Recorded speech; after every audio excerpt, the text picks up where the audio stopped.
Hey everyone, another episode of Katie's of White Heat. Wow, way to almost introduce to our podcast. Another episode of Katie's Corner is on the way. But first, I want to remind you about the great folks over at Mohawk Honda, where yes, they continue doing the Kelly Blue Book instant cash offers, especially if you see all their TV commercials. That's a big thing they're hitting on right now. But also, hey, it's a great time for you to buy a car or even just straight up trade in your old vehicle for a newer one. It doesn't necessarily have to be just on their lot right now either.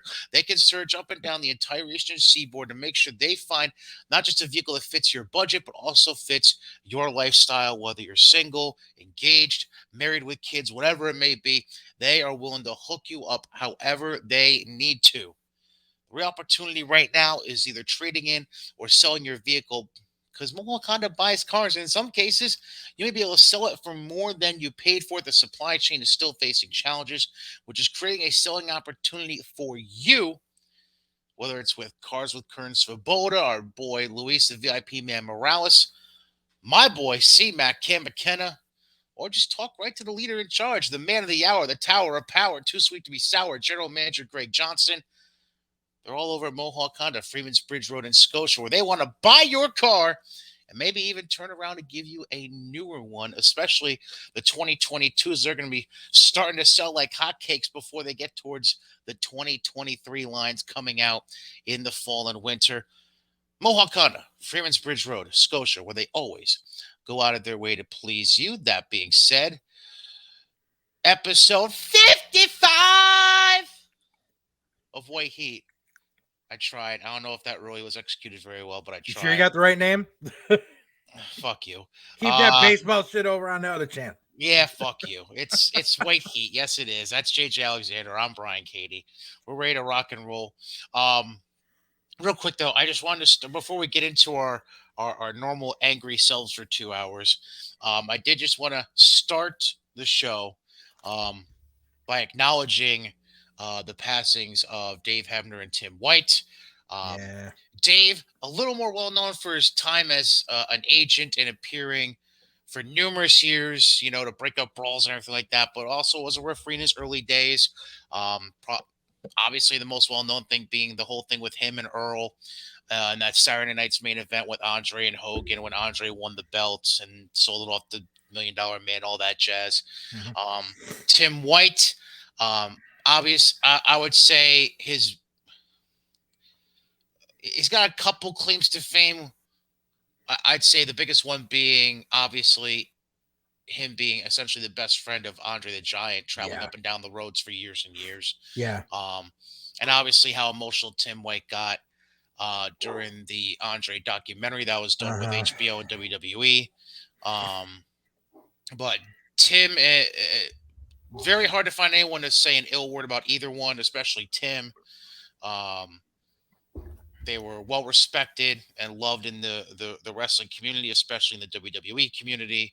And obviously, we both, I'm sure I'm sure I'm speaking for you when I say this, respect the hell out of the work they put in and their contributions to the wrestling business. And obviously, we send the best to all their friends and families over the next number of weeks as they go through the mourning process and all that. Was there any other moment involving Dave or Tim that I didn't touch on that sticks out for you? I think just the series of Tim White vignettes on SmackDown back in the mid aughts when he was getting ready to retire, and they had all the segments where he was trying to commit suicide every week. Yeah. That didn't age well. That was the other claim to fame that I didn't touch on. Yeah. You were gonna get to that.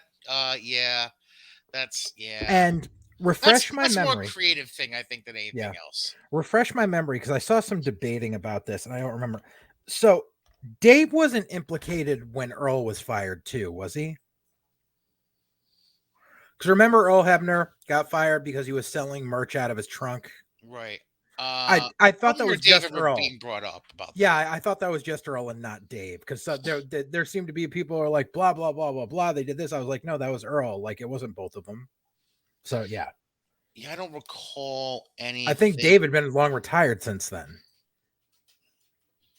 Yeah, I don't remember because I don't think Dave was even still around by then when that all Yeah, came up. yeah. Yeah, I don't recall anything about that. So, um, That's what I thought. yeah, that was Earl only. But obviously we've seen a lot of tributes coming out over the last few days, from both former and current WWE superstars and wrestlers of all from everywhere really, Hmm. with their thoughts about both Dave and Tim. So obviously, again, like I mentioned, our thoughts and condolences go out to the families and friends of Tim White and Dave Hebner, and yeah, a shitty time. Um, but we wish them all the best going forward.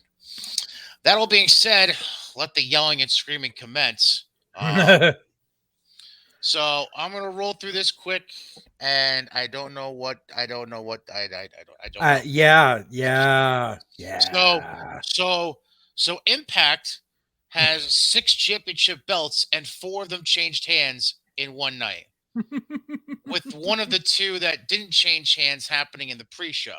Hmm. So when it comes to the main card, 4 out of the 5 titles defended were lost. Yep. Okay, sure, we'll roll with that. So the one that maintained its residency from the pre-show was Rich Swann being Brian Myers to retain the digital media title.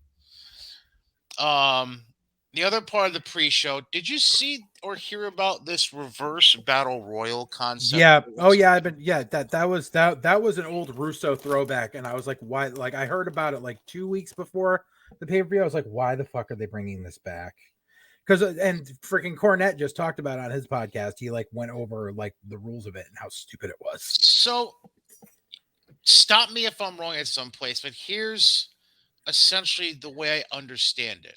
Hmm. All competitors are starting at the same time around the ringside area. Yep. And the initial concept is to fight to get in the ring. Uh-huh. And I believe the limit was 8 last night. It was the first 8. Hmm. So once you got 8 in the ring, everyone else that was still at ringside was technically eliminated. Yep. Then it became a traditional battle royal with those 8 until you got down to 2. And Yep. then the final 2 fought to a normal pin or submission to claim a winner.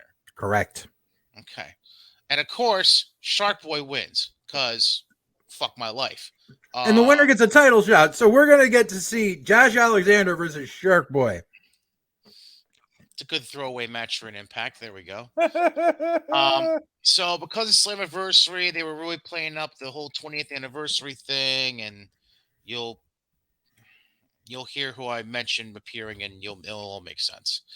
Um, so I start off with the Ultimate X match to kick off the actual pay per view. Ace Austin defending the X Division title against Kenny King, Andrew Everett, Alex Zane, Mike Bailey, and Trey Miguel.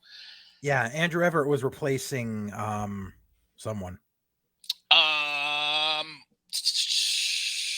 correct. I just don't remember who it was, so I can't really Yeah, help you same out here. there. Yeah. But in the end, we got a new X Division champion, Speedball Mike Bailey, as he fought Austin off the X and ultimately unhooked the title himself to become the new champion. Then we get a return appearance for Scott Hudson backstage. Plus 50 pounds. But that's okay. Yeah.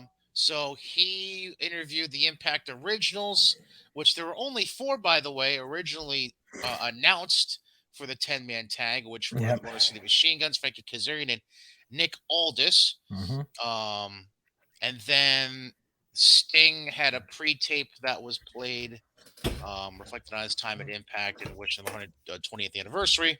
Yep.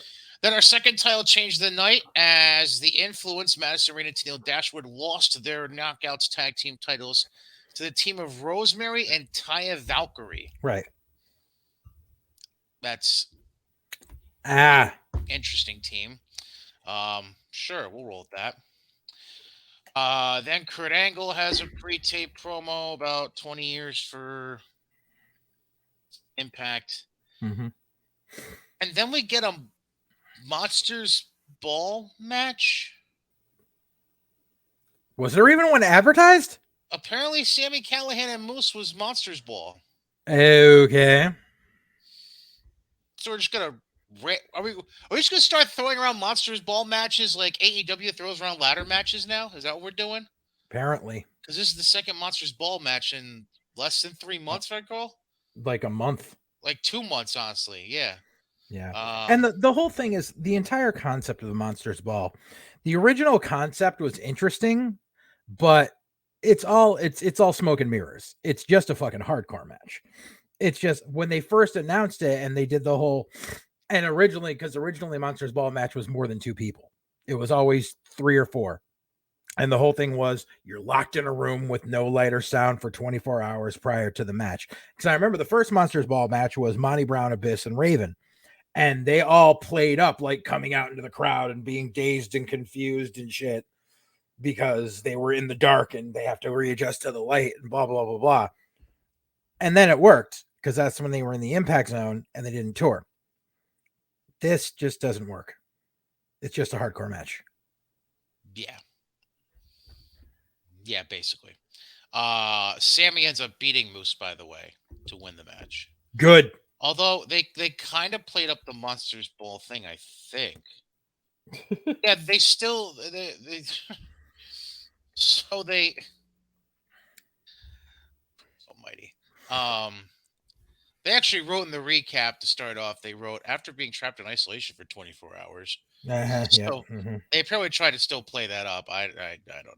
I don't know. But anyways, then we had our third championship title change of the night. As the Good Brothers beat the Briscoes, become the new tag team champions. Why? Why? I have no answer Why? for you. I don't know.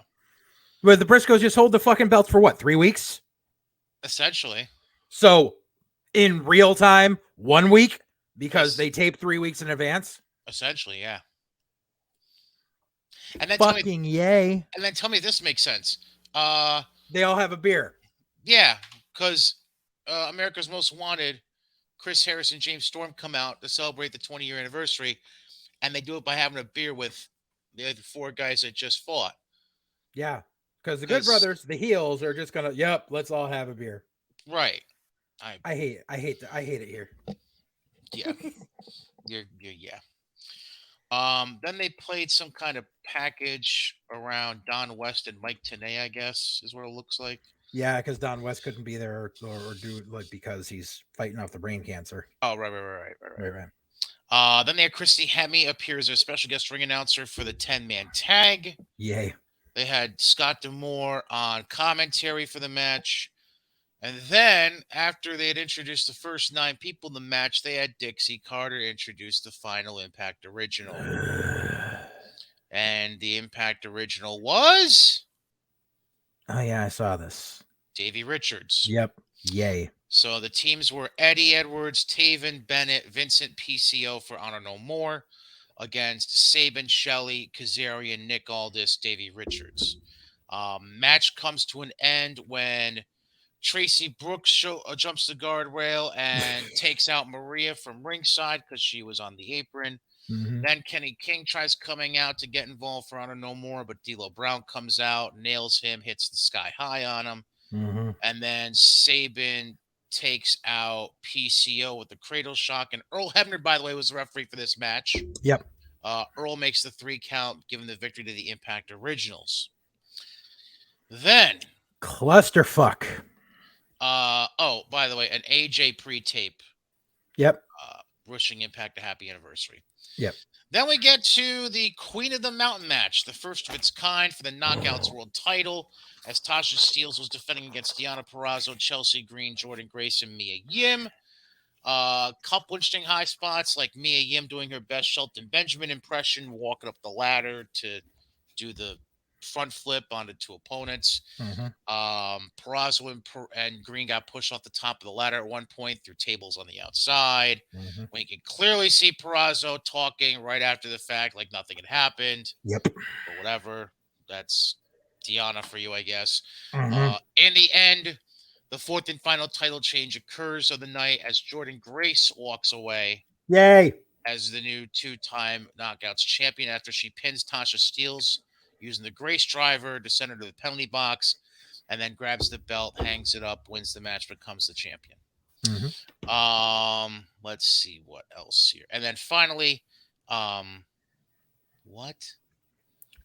Who the hell was Goldilocks, by the way? Gold. So if you don't remember, way early TNA, Goldilocks was the valet that Alex Shelley originally had when he was Baby Bear Alex Shelley. Way back, Sure, we're sure. talking like '03, All right, I'll have to do some which is Google why research Goldilocks then. has not aged well. Oh, well, okay, sure. Well, anyway, she was introduced backstage to interview Gail Kim. Sure, cool. Then they announced Bound for Glory is coming in October. And then the main event, Josh Alexander, the only retaining champion coming out of the main card of the show, as he successfully defended the Impact World title against Eric Young, hitting the C4 spike for the pinfall. And that's how we go off the air with Josh celebrating his victory. And Tom Hannafin calling Josh Alexander the future of Impact Wrestling. That's your show. So, Yeah, yeah. sure. I was so there was speculation going around about like the mystery person for Team Impact and shit. And it was kind of it was kind of up in the air and shit. And like people, apparently people got their hopes up when they saw the pre-tape from AJ because they were like, "Oh, WWE let AJ do something." Now, obviously, WWE wasn't going to let AJ compete, but having him do a pre-tape, sure, that's no problem. Honestly, if the WWE was willing to give some leeway to Impact for this, I would have loaned out Abyss for the night and had him be the fifth person. It would have gotten a better reaction than fucking Davey Richards.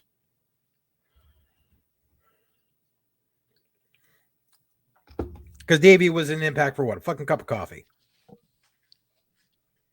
Uh, Compared to everyone else on that team.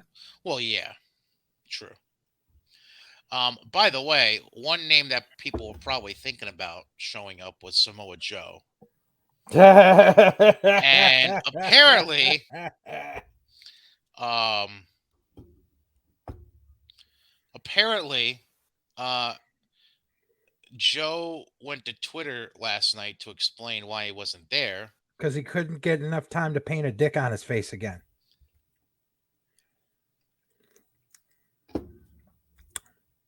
You don't remember that shit? I do. Thank you. I do. Yes. Um, he said not only did he not appear because he wasn't available to, he was flat out not even asked to show up last night. So Gee, I wonder why. there's that. Uh, I'm not going to say anything. Anyways, let's move on to New Japan Pro Wrestling, which, sure, okay. Let's start with New Japan Road, which is the name of the house shows they've been running the last week or two up through early July. Matches of note from last night's show. They had their two qualifying matches for the qualifying match for the AEW All Atlantic Championship match this coming weekend. Um, I knew you'd get a laugh at that. Let me guess. Ishii won one of them. Yes, he beat Oh, gee. Kanemaru. And then Clark Connors beat Hanma in the other one. So it's going to be Clark Connors and Ishii in the official qualifier, which will be tonight for us. Well, late tonight, early tomorrow morning for us here. Tomorrow night for Japan. Yeah. Yeah, because Sockface had to remind us that Clark Connors was 0-1 in AEW. Right. Another thing that happened though on the show last night was we got new junior heavyweight tag champions. United Empire, represented by Akira and TJP, What the fuck? defeated Taguchi and Master Wato in their third title defense to become the new champs in 24-15.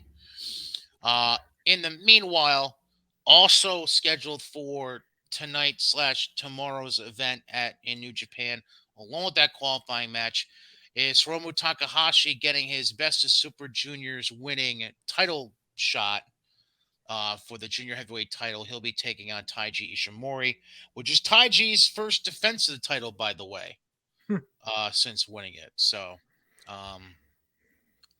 that's kind of intriguing because It's Ishimori's first defense, but it's still Hiromu Takahashi. So, Mm-hmm. uh, it's New Japan. Who the fuck knows? They like playing hot potato sometimes. Uh, Uh-huh. but the real defining thing is that they officially released the blocks for the G1 Climax coming up this summer. Yep. And because they've upped the number of participants to 28, instead of doing the usual 2 blocks of wrestlers, they have split them into 4 groups of 7. So here is the A block: Archer, Jonah, Toru Yano, Okada, Tom Lawler, Jeff Cobb, Bad Luck Fale. Okada.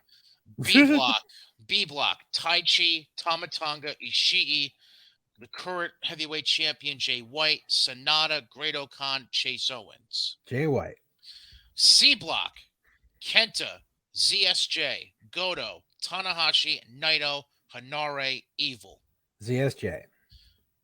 Really? I'm not saying who I want. I'm saying who they're going to go with. I know, but I'm still saying really. You think so? Yeah. Okay. D block: El Phantasmo, David Finlay, Yoshihashi, Osprey, Takagi, Juice, Yojiro Takahashi. Fucking Osprey. You think they'll go with Osprey over Takagi? Mm-hmm. Okay. All right. Interesting.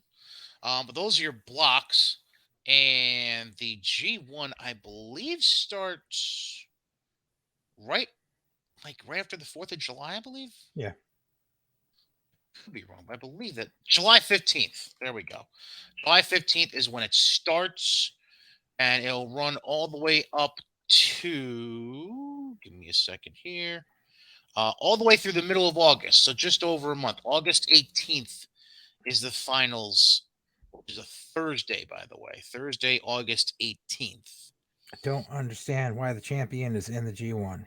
And that's gonna be in Tokyo at the Budokan, by the way. So that is that. Now, let me just make sure I don't have any resume. Okay. I was just making sure I didn't have anything else to touch on. There is one other non-US based company I want to touch on quick. We're gonna say that for the very end Oh, yeah. because Because stupidity. because it's AAA. That should sum up everything. But speaking of stupidity, grab your torch and pitchfork, JJ, as well as your notes. Mm-hmm. It's time for one and all to gather around the fire and fan the flames for what's called AEW. Now, before we get into the actual in-ring competition from Wednesday and Friday shows, there's 2 things I want to bring up related to AEW. Well, 3, but one I'm going to save for the back end of this segment because we're going to talk specifically about Forbidden Door this coming weekend at the very end. So, first thing I want to bring up, because this broke basically as we went off the air last week. Mm-hmm. The whole Jeff Hardy DUI mess. Yep. Slap broke essentially right as we were finishing up with the podcast, episode 54. He got arrested. DUI, driving without a legal license. Mm-hmm. He seemed to be in a stupor. He was claiming to cops he was going for a brain scan, yada yada yada, whatever. And we've heard and seen enough of this shit from Rebby Hardy and Matt Hardy over the last week, where they're not defending Jeff, but they're also not willing to take any of the blame that people seem to want to dish onto them because they're basically claiming we can't babysit him 24/7. He's got to be his own man. Except they were partying with him all fucking weekend before it happened. Because their dumbasses put out a fucking TikTok talking about it. Understood. I understand that. Look, Matt Hardy and Rebby Hardy don't want to take responsibility and don't want to be adults. It's a day that ends in Y. More so Rebby than that, but anyways. Um, but the interesting thing that we had to watch for was okay. So you had a triple threat ladder match main event set up that was going to include Matt and Jeff. How were they going to pivot? So essentially, here's the series of events that happened. Warner Media came down and said, "Fuck you, Tony. We're done. Take all promotions of that match out of everything you're doing," which they did, to the point where it started to make fans question: Are they even going to have the match? Because literally, when this all happened, and Warner Media said, "Fuck off with any promotion of the match," they didn't like. They said no more promotion of the Hardys, but AEW went above and beyond and said they didn't even promote the match. Period. So because they didn't promote the match at all, whether it was changed or not, it was starting to make fans wonder, are they even going to do this? In the end, obviously, we get the main event still, except it's just the Bucks versus Jurassic Express, which we'll touch on. So AEW feels the pressure. Good on Warner Media. Good, just overall, it's executed well. It is what it is. Yeah. Fucking, I couldn't take seeing Basement Goblins online complaining about it, like, oh well, I already bought a ticket to this event because I was looking forward to this, blah blah blah blah. Does that mean I can get a refund? Number one, it's wrestling. It's called card subject to change, motherfucker. Number two, you bought your ticket for the show 3 fucking months ago. They announced this match a week ago. Shut the fuck up. Now, you mentioned the basic goblins. Thank you for that excellent transition, because I want to bring up something real quick. Because I was seeing this shit online myself, and I, I need to appeal to the masses of goblins out there by saying this. Do not compare Jeff Hardy and his issues to Owen Hart's tragedy or Chris Benoit. Yeah. Owen had no issues. He had an accident Right. that was beyond his control. Right. So the fact you even thought of trying to draw connections to that, you must not have a brain. Okay. Now, as far as comparing Jeff to Chris, Jeff has a known issue to not just his family, but the entire wrestling community. Chris's issue, while there were red flags as to the issue, Wasn't fully known until after. right, because there were no medical evaluations of what was going on with Chris. Right. Nobody knew about the CTE issues he was having until after the fact. Now, is it possible maybe in some other dimension the tragedies could have been prevented if somebody addressed him about whatever drug or steroid use Chris Benoit was rumored to have throughout his career? Maybe. But we're never going to fucking know, because he dead. Nancy's dead. The kid's dead. It don't matter at this point. Like, you're never going to find out. Right. You can ask all the what ifs you want. You're never going to know. All right. Same with Eddie. You're never going to know if he stopped drugs at XYZ or never relapsed or whatever. You're never going to know. You're never going to know with Eddie. Like, there's all kinds of those situations. So, because of the known versus the unknown, you can't compare the two. That's still apples and oranges as well. Right. So stop trying to compare tragedies to Jeff Hardy, because they're two different ballparks. They're not even in the same field, let alone the same fucking area code at this point. So let's stop that, please. Thank you. Now, the other thing I want to touch on involving AEW before we get to their television stuff, and this is something actually you brought up, I believe, last week as well, but I just want to really hammer it home. It's all well and good that you seem to be playing Sonny Kiss's Pride Month promo once an hour on AEW television. Right. And it's all well and good that Anthony Bowens can still be wheeled out in a wheelchair. Good for him. Right. But where the fuck is Sonny Kiss on actual TV programming? Thank you. Like, Like, and I'll tell you this actually, the person who actually really hammered it home for me, and this might shock you because I don't usually give this guy a whole lot of credit. Mm-hmm. I'm going to quote a tweet. I want to see if you can tell me who fucking wrote it. Quote, I heard Sunny Kiss was finally on TV tonight. Oh, yeah, it's June, and it was a Pride commercial, of course.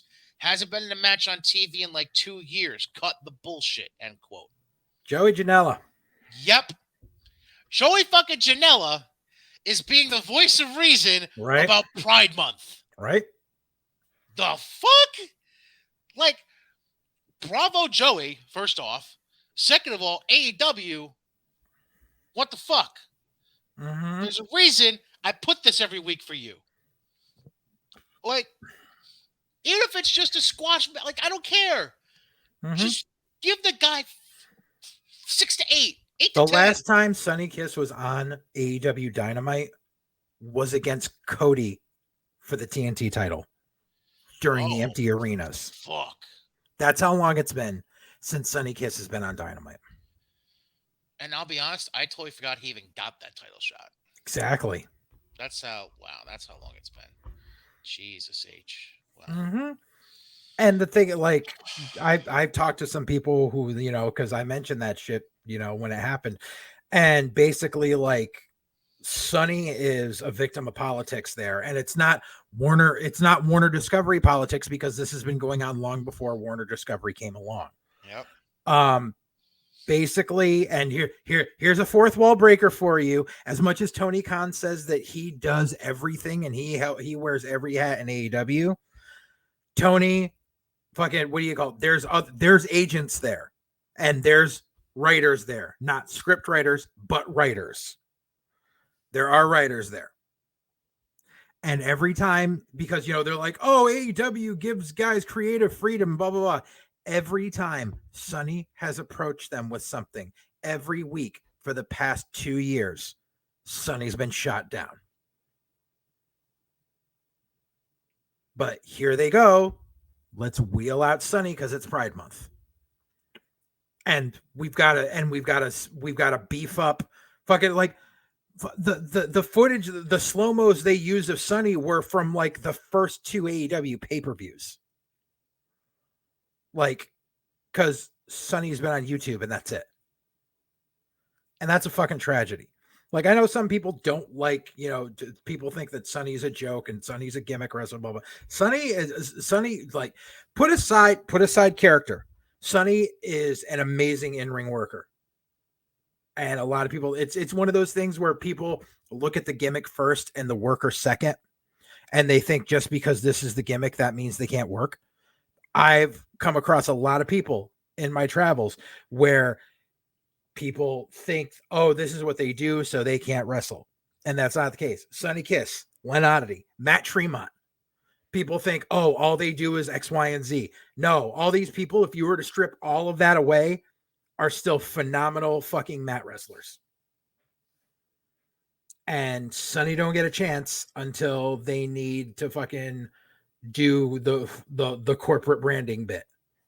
And that's bullshit. Fuck Tony Khan.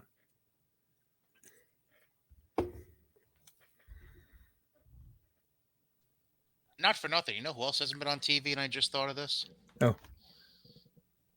Has Nyla Rose been on TV at all the last few weeks? Except for that ad? No.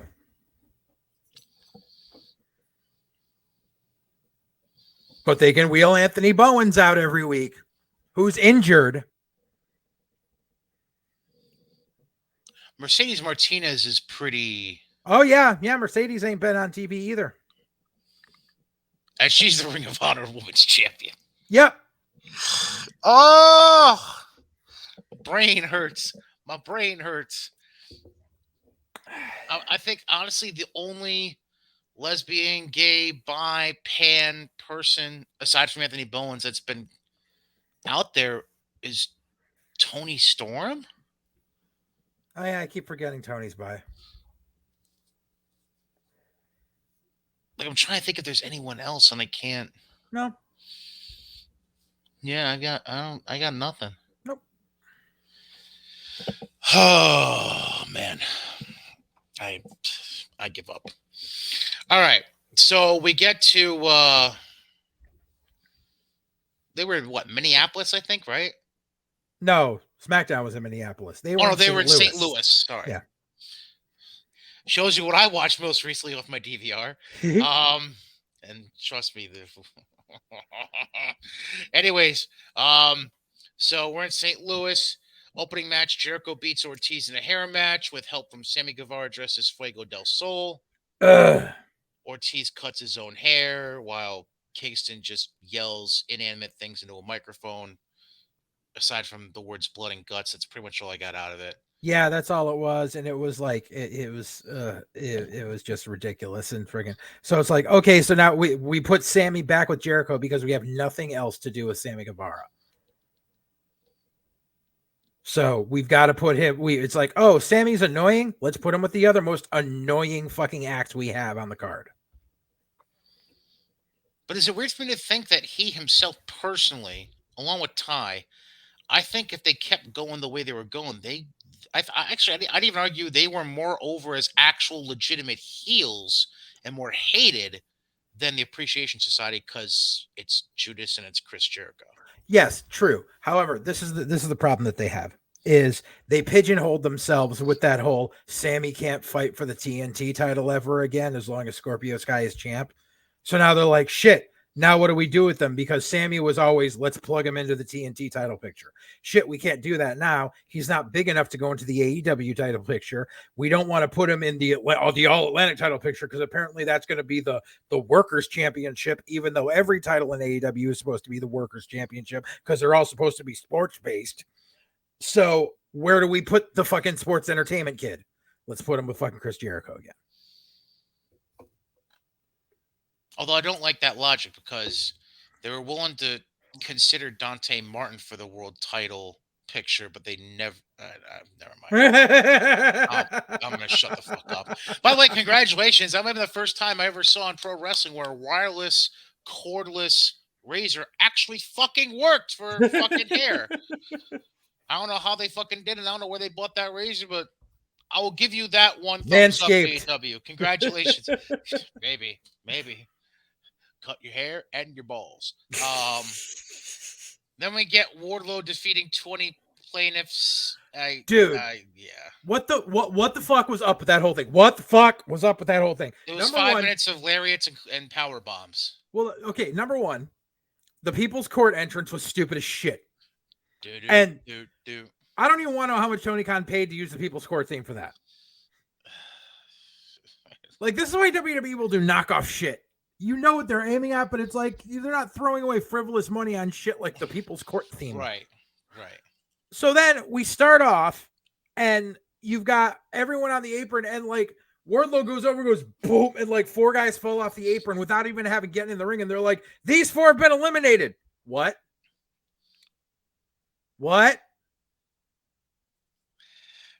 I think that was honestly. I think that was a fuck up by Daria. Well, still, the commentary team doesn't know how people are getting eliminated in this match. They're like, we don't know, we don't, and they're flat out saying, we don't know. Dumbasses! Don't say we don't fucking know. If all my years of fucking commentary, if I ever was sitting there on commentary and at one point I said, I don't know the rules of this match, Mike Milano would have come upstairs from the fucking monitor to the back and ding me upside the back of the fucking head with a frying pan. He would have found one. He would have gone across the street to the restaurant depot, bought a fucking frying pan, come back over, fucking El Kabonged my ass.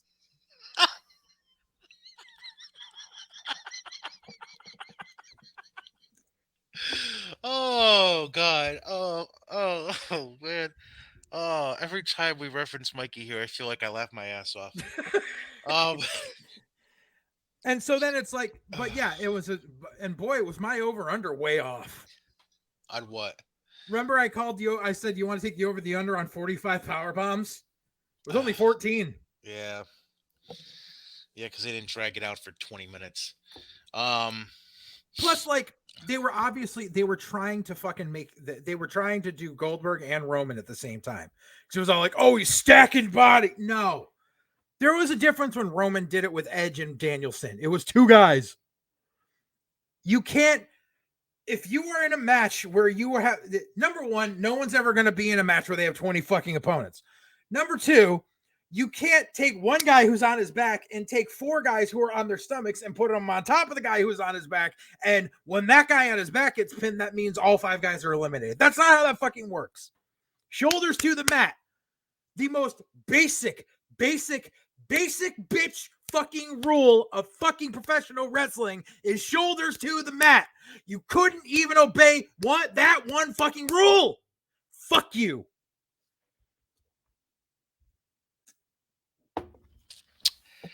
Eddie Hooser. Case is dismissed, obviously. But then we gotta roll out two fucking decrepit UFC guys to threaten Wardlow. One guy who fucking legit. I'm sorry, but any guy that's gotten hit by a train is not a threat in my book. So here's what happened. So Lambert and Scorpio Sky are in a skybox. And they basically, I don't remember if Wardlow was getting interviewed or if he just grabbed a mic for the fuck of it or whatever. But Lambert interrupts him and essentially sends Matt Hughes and Tyron Woodley, one a legitimate UFC Hall of Famer who looks like he's been run over by a Mack truck recently. That's because he has health issues. I shouldn't make light of that. Because he got hit by a train. I know. And then Tyron Woodley, who most recently got beat the fuck up by Jake Paul. Please tell me you knew that. I know. Okay. That's why it's so fucking funny. So Lambert sicks them to attack Wardlow. But instead, Tyron Woodley shoves Smart Mark into Wardlow, who gets power bombed. And Woodley, Hughes, and Wardlow raise each other hands, and Lambert's left with his dick in his hand, basically.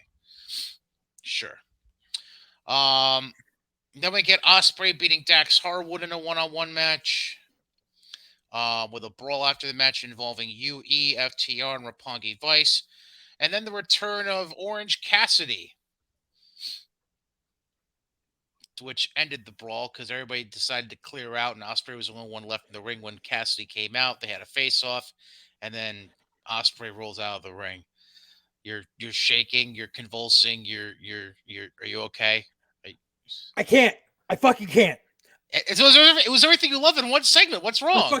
Number one, every motherfucker saying this was a 5-star match. Fuck yourself. Fuck yourself. Fuck yourself with a fucking sideways broomstick, okay? This match was not a 5-star match. You could literally see the space in between every time Dax went to hit fucking Ospreay and Ospreay preliminarily bumping. All right. Every fucking time you knew Dax was going to hit something, you see a space this fucking wide in between whatever Dax was doing and Ospreay fucking starting to bump. That's the shit that happens in week 1 of training. Like literally, like every time you get someone who's fucking, it's just like, okay, they're going to shoot off. They're going to come for a clothesline. You're going to bump. And you always get the kid who fucking sees it coming and bumps when the guy's 3 feet away from him. That is Will Ospreay.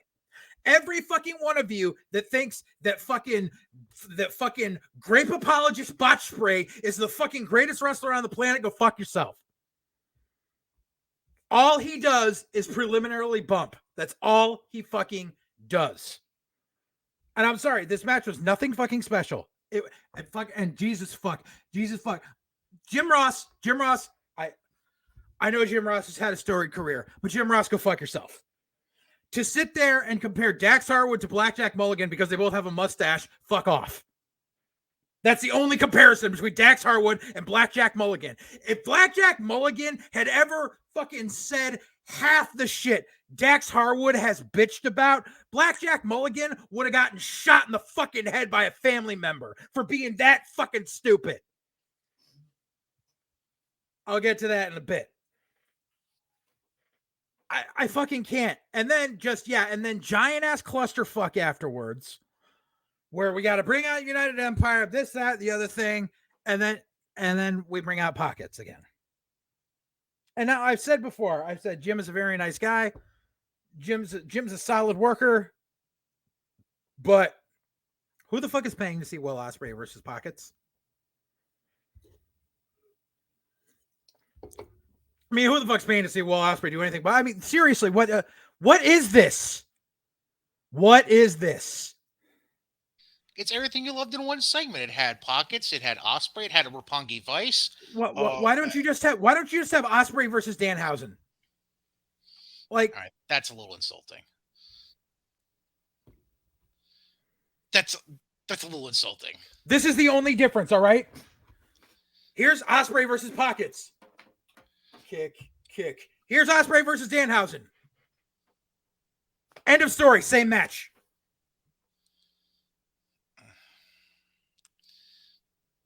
I think it's a stretch, but okay. Both guys, when you take away the gimmick, are the same build, the same size, work the same way. As far as Danhausen and Cassidy. Take away the gimmick, it's the same fucking match. You can't take away the gimmick though. It's part of the package. Exactly, that's their fucking problem. Is all it is gimmick. Anyways, and did you fuck Will Ospreay. Did you see? Did you like seeing Rocky Romero on your TV?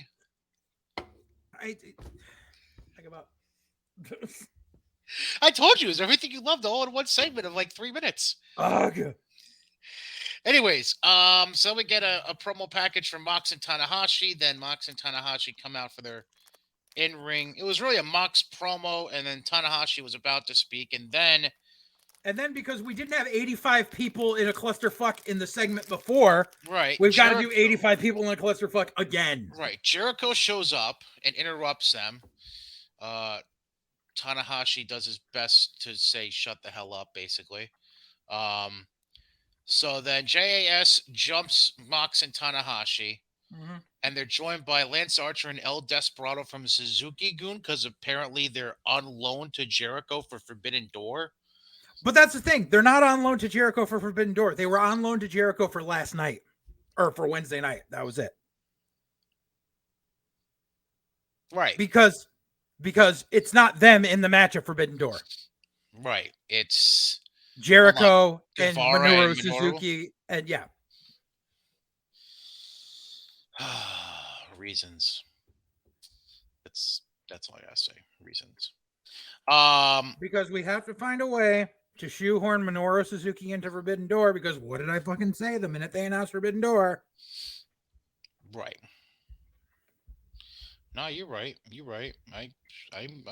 So now we're gonna take this weird mishmash of stables in New Japan that no one in America cares about, and what's going on with Jericho and Blackpool Combat Club, and just do this weird fucking hodgepodge match.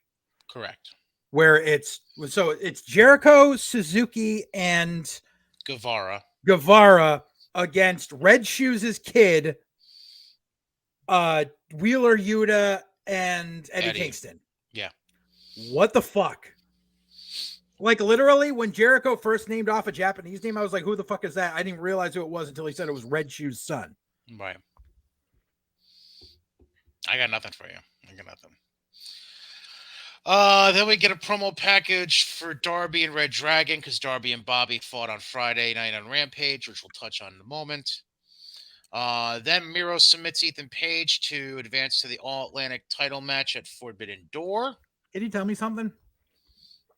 Why did Miro's match with Ethan Page take 3 times as long as Miro's match with Johnny Elite when Johnny Elite is twice the size of Ethan Page? Reasons? Okay. Does that work? Like, seriously, like, Ethan Page is fucking, he's the size of a 12-year-old, and apparently he's able to go fucking 2 commercial breaks with Miro. Give me a fucking break. Then we get a promo package with Sydal and Dante Martin. Because reasons? Well, it was setting up Dante versus Mox at Rampage. That's what everyone's clamoring for, is Jon Moxley versus Dante Martin. Oh, did you hear the quote from Tony Khan recently? Which one? I love cocaine? The one where apparently he said recently in an interview, I don't know who it was with. I just saw a clip of it on TikTok. But apparently, one of the most disappointing things he's had to deal with is the fact that he apparently has wanted to push the Martin kid so bad. But Darius keeps getting fucking hurt. So Yeah, I don't know. I got nothing on that one. Anyways, then Tony Storm pins Britt Baker. Jesus Christ. Dude, that match was fucking sloppy as shit. Yep. I And wonder why. I love how she hits a sloppy ass pile driver and Sockface still calls it the Storm Zero. Well, I mean, you know why it was sloppy. Yeah, because Tony Storm's on something. Um, And okay, Britt that's not. Baker sandbags. There you go. There you go. That's what I was waiting for.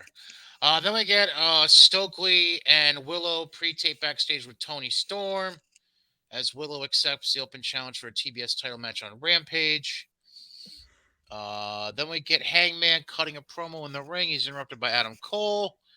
Then White attacks Paige from behind, but then says Paige and Cole, neither of them are getting a shot at the New Japan, at the IWGP Heavyweight title at Forbidden Door. Yep. Interesting. So they now have 1 week to set up the 10-man tag, or anything with Jay White, something with Jay White. They're gonna or they're gonna realize that the ratings from this past week were so bad that they're gonna hot shot bringing back Twinkle Toes.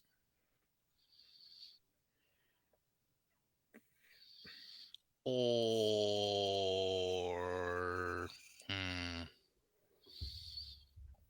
there's only so many people that New Japan's gonna allow to get into that ring for a title shot with Jay White. It doesn't matter that Jay White's gonna retain. It's a matter of making their champion look good. And of all the candidates in AEW that aren't spoken for or aren't injured right now, you've got a very, very short list of that. which, by the way, speaking of that, Bryan Danielson's status for the show is currently up in the air, is the latest report. Yep. Apparently, the initial belief was he was only going to be out for 1 to 2 weeks following Double or Nothing. But apparently he's been yet to be cleared, despite the fact that Zack Sabre Jr. called him out at Dominion. By the way, did you notice during that whole fucking 3-way promo that they fucking outright said Okada's not going to be at Forbidden Door? They flat out said it. Yeah, essentially they did, yeah. Another one for the good guys. I mean, fucking called it. I mean, we knew that once Jay won the belt. We fucking knew that. I knew that before Jay won the belt. Well, because you fucking hate AEW, that's why. But let's get to the main event.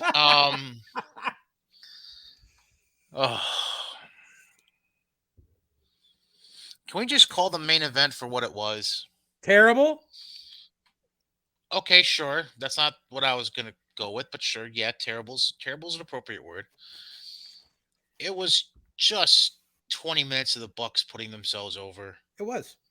The moment you saw the match start and you saw that giant stack of tables in the entranceway, I went, oh, there's the finish. Well, yeah. Like, that is so fucking, like, it used to be, like, when you would see tables, like, it was bad enough when you would see one random-ass table set up. Right. When you see an erector set of folding tables set up in the entranceway for a match that doesn't have tables in the title, you know that that's going to be part of your finish. Yep. It's right there. Yep. It was just like the fucking hay truck being pulled up to the fucking Hell in a Cell. You knew that was going to be part of the finish. Like, you're like, there's the level of suspension of disbelief has just been brought down to below zero. And then what's even worse is, no, that couldn't be the ultimate finish. It couldn't just be, we send fucking Bad Mask through the fucking tables. No, we've got to do our weak ass fucking finisher to Jungle Boy and then just both climb up the ladders gingerly and grab the belts because we booked ourselves to win. Yep. Bucks beat Jurassic Express, become the first 2-time tag champs in AEW. When you're the first of anything in a company where you have the pencil, it doesn't fucking count. But then that was not the end of the show. Christian comes out from backstage, checks on Jungle Boy, looks like he's going to help him out of the ring. Instead, he pulls Jungle Boy back to center of the ring, hits the kill switch, and hits a concerto on him, and that's how we go off the air. Yay. Oh, and legit injured Jungle Boy doing it. So the biggest flip that we've seen coming for basically months finally happens. Yep. And now Christian's gonna manage Luchasaurus like he's Brock Lesnar. God, I hope not. All right. So, before I get into Rampage, I'm assuming you didn't watch because you usually don't. Because fuck Rampage. I want to share something that was shared to us by a fan of the show, Rob. I'm sure you saw this in your Twitter mentions the last couple of days. Oh shit. I haven't checked Twitter lately. So I know it's a little hard to read, so I'll read it out loud, and I'll also because there's an audio side to the show. So it's a three-way. It's a meme created with a stack of three pictures. The top picture has Mercedes Martinez after she unified the Ring of Honor women's titles, and the text underneath it says 5/4/22 Dynamite main event. ROH Women's Title Unification, Mercedes versus Diana, 833,000 viewers. Then the middle picture is of the Bucks when they won the tag titles this past week. It says 6/15/22 Dynamite main event AEW tag title ladder match Express versus Young Bucks, 761,000 viewers. And then the Kermit drinking tea meme is at the bottom. It says also the main event itself with Mercedes and Diana had 775,000 viewers, more than this week's Dynamite. Mercedes has not been on AEW TV since unifying the belts, but that's none of my business. So good on Rob for creating that. And it pretty much sums up AEW in a nutshell. Because reasons. But the Bucks are but the Bucks are gonna blame or let's see. What was the two things that they blamed this week? They blamed Stanley Cup. the Stanley Cup game one, fuck off, and that Jeff Hardy wasn't there. Oh yeah, because Jeff Hardy would cause a 200,000 drop off. Fuck off. Yeah, like if anything, if like with the amount of controversy surrounding it, your company got more fucking press buzz this week, that would be the opportunity to fucking put something in there to make people stick in and watch. Right. Instead of just going, oh, well, we were just going to put the tag belts on the Bucks anyways, so we're just going to ignore that they were part of this match. Right. And go ahead. Yeah. No, go ahead. All right, so Rampage, Moxley submits Dante Martin to open the show. Duh. Then we get Swerve and Keith Lee backstage with Tony. Just hashing shit out from that Battle Royal from the week or two before. Mm-hmm. And then they get interrupted at the end by Hobbs and Starks because reasons. Because we haven't seen this match 85 fucking times in the past 3 months. I know. But AEW doesn't do fucking frivolous rematches all the time. Right. Then we get a pre-tape with Black and Penta leading up to their All-Atlantic title match qualifier this coming week on Dynamite. Okay. Comment on that in a moment. I think you should know why, but we'll get to that. Because Holland does not border the Atlantic. That's not the reason, actually. Then we get Max Caster and Gun Club beating Leon Ruff and Bear Country in a 6-man action. I keep forgetting that AEW brought in Leon Ruff. Yeah. Then we get Hookhausen backstage segment with Lexi Nair. Jade Cargill retains the TBS title over Willow Nightingale. Then Athena sneaks into the ring to stop the post-match attack on Willow. And then when Cargill gets the upper hand on Athena, Chris Statlander comes in to save Athena. So same shit that we've been seeing happen since the last pay-per-view. Yes. Then we get a Sanjay, Jay Lethal, Satnam Singh pre-tape about Samoa Joe. And then the main event, Darby beats Bobby Fish, and Sting returns by attacking O'Reilly and Bobby Fish. Yay. So basically you missed nothing. That's the long and short of it. But Sting came back. It was a big lauded return. And by the way, Sockface tried doing his best Tony Schiavone impression when he yelled "It's Sting." Ugh. It sounded like Sockface's balls didn't drop yet from puberty. But let's get to Forbidden Door because this brings up an issue that nobody seems to want to fucking address. Let's begin by naming off the card as it currently stands. Obviously, we have Moxley against Tanahashi in a singles match for the interim world title. Mm-hmm. The four-way for the All Atlantic Championship, where we know Pac and Miro are in it. Actually, we know three people in it. More on that in a second. Mhm. And then we have Connors and Ishii in the New Japan qualifier coming up tonight. Mhm. The six-man match we already mentioned: Jericho, Guevara, Minoru Suzuki against Kingston, Yuta, and Shota Umino. IWGP US Heavyweight Title: Ospreay defends against Orange Cassidy. AEW Women's World Title: Thunder Rosa will defend against Tony Storm. Why is And that match on Forbidden Door? Why is that match on a Dynamite? I don't know. I don't fucking know. They want to give the women some time. I don't fucking know. And then I'm not sure if you saw this yet. A three-way winner takes all match for Oh the yeah. Ring of Honor and New Japan Tag Team Championships. The Ring of Honor champs FTR, the IWGP champs United Empire, represented by Great O'Connor and Jeff Cobb, and then the third team is Roppongi Vice of Trent Beretta and Rocky Romero. Cause Reasons. thank you. Now, here's the reason why I say we already know three of the participants, when only two have been officially named for Forbidden Door in the All Atlantic title match. Ladies and gentlemen, I'll present to you the problem that exists in that, drumroll please, AAA is not going to allow their guys to wrestle on the show Yep. because of New Japan's relationship with CMLL. Yep. Which means Penta Oscuro is clearly losing this Wednesday to Malachi Black. Yep. Hence why Andrade is not booked for the show. You're not going to have the Lucha Brothers booked on the show. Uh-huh. I'm shocked FTR's on the fucking show, even though they're the AAA tag champs. Shocked. I'm also shocked that Sammy Guevara's on the card because He's the fucking tag. the mixed tag See that's the champion. see that's those two things are why I think this whole AAA won't let guys work Forbidden Doors bullshit. I think it's Andrade fucking calling that shot because he's not fucking booked and he wants to give some bullshit reason. I still think Penta's not winning Wednesday, though. Oh yeah, I don't think Penta's winning either. But I think that whole fucking bit about AAA fucking having heat and all, I think that's all bullshit because because creative has nothing for Andrade. Which remember how everyone bitched about how and creative had nothing for Andrade in WWE, even though he was fucking US champion there. Yep. And an NXT champion. Yeah. And since he's been in AEW, he's done all of jack shit. Yep. Yeah, no, it's Andrade covering up for the fact that no one wants to fucking use him. That's right.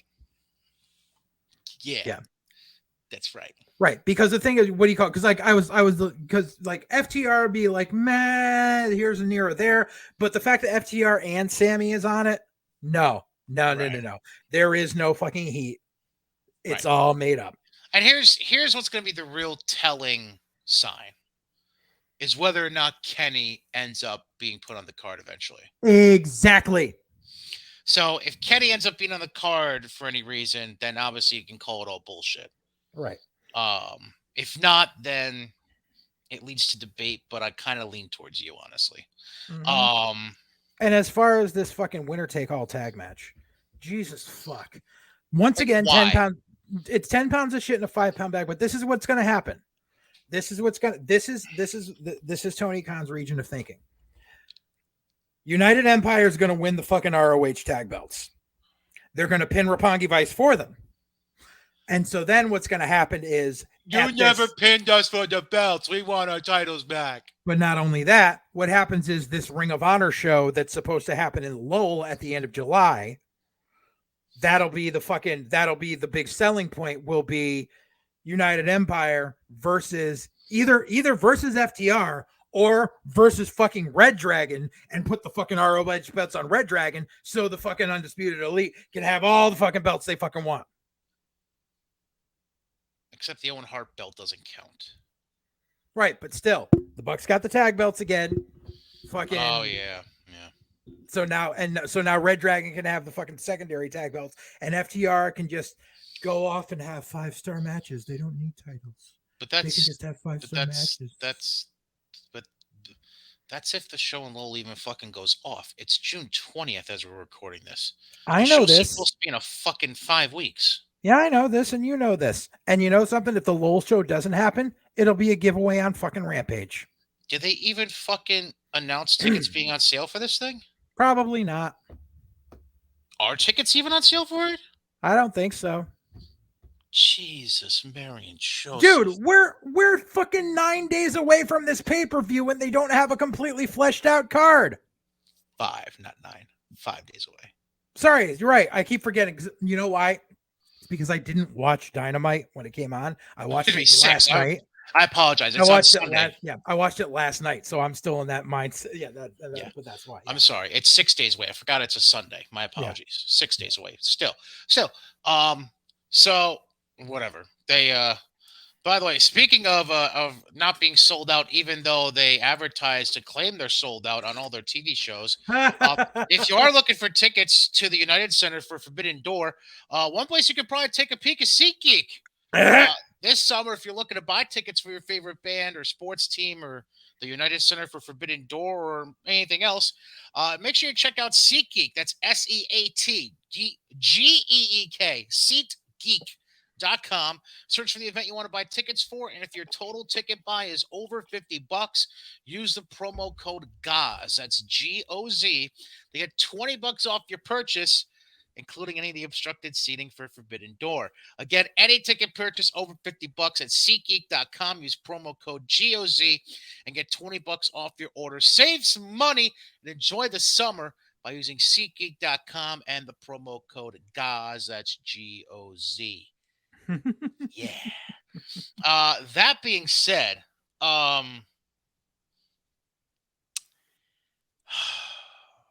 before we get into WWE TV, I'm not giving this the kind of lofty, over the top banner for the visual side that I usually would, because I'm at a loss of explaining what the fuck is going on right now. So let's break this down. We have continuous rumors that Sasha Banks has been released from WWE, although they've never put out an official release saying that Sasha Banks has been released from WWE. It's just that guy Raj claiming he's going to leave the business in case he's wrong. Right, and claiming that lawyers have been involved, but there's been no official release about it, let alone anything from Sasha herself saying that she's been released from WWE. Then we have the Wall Street Journal come out and say Vince McMahon apparently paid $3 million to a former paralegal employee of the company as hush money and had her sign an NDA about the affair he was having with her and the fact that he was also pawning her off to have sex with John Laurinaitis at certain points. See, I'm pretty sure the NDA wasn't about him having the affair. It was about Johnny Ace. Right. Because we all know who Johnny Ace is married to.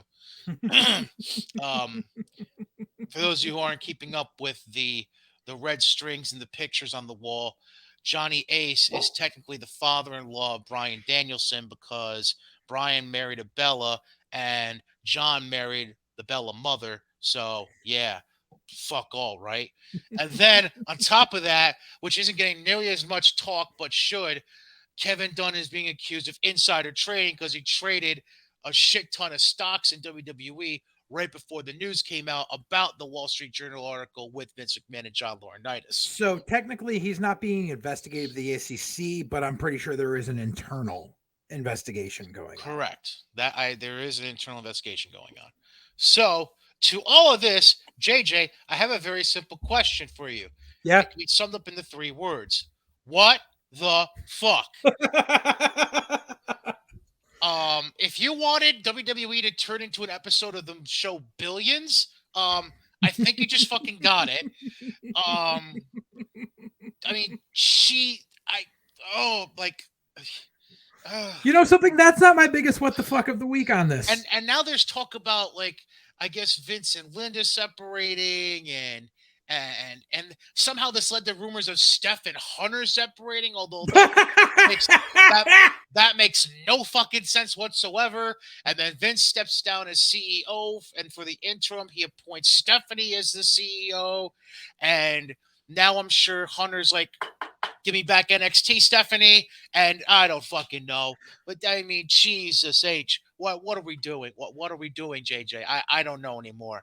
I don't know. I don't know. And still, yet that's not my biggest what the fuck of the week. What's the biggest what the fuck of the week? That CNN asked fucking Meltzer to come on and talk about it. That's a pretty big what the fuck. Yeah, of all the people CNN could possibly call to talk about Vince McMahon, you called Dave fucking Meltzer. Don't call a respected journalist. Well, see, I actually thought about this too for a minute afterwards.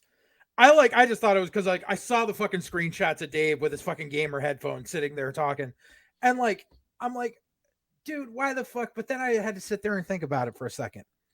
You need to realize that every kind of sports journalist that reports on WWE that is known and is reputable is kind of on the WWE take. You can't call Sam Roberts, can't call Rosenberg, you can't call Pat McAfee, you can't call Ariel Helwani, you fucking can't call David Shoemaker. Can't call David. So what do? They Google wrestling reporters not affiliated with WWE. Why not call Mark Raimondi from ESPN? ESPN. That's why. So differentiating companies, dude. They still Dave Meltzer does not have a contract with any major multimedia conglomerate. ESPN still posted the news about it. ESPN posted the news about it, but CNN can't pull in someone from ESPN about it. The only other people they could have called is someone from Ringside News, but they went and done fucked up and lost their sponsorship by USA Today, so they're out pissing in the wind. So these were your choices: Meltzer or Sean Ross Sapp. Which is pretty fucking sad. Yep. But that goes to show how smart WWE is as a multimedia conglomerate. Is that they make sure everyone's on the take.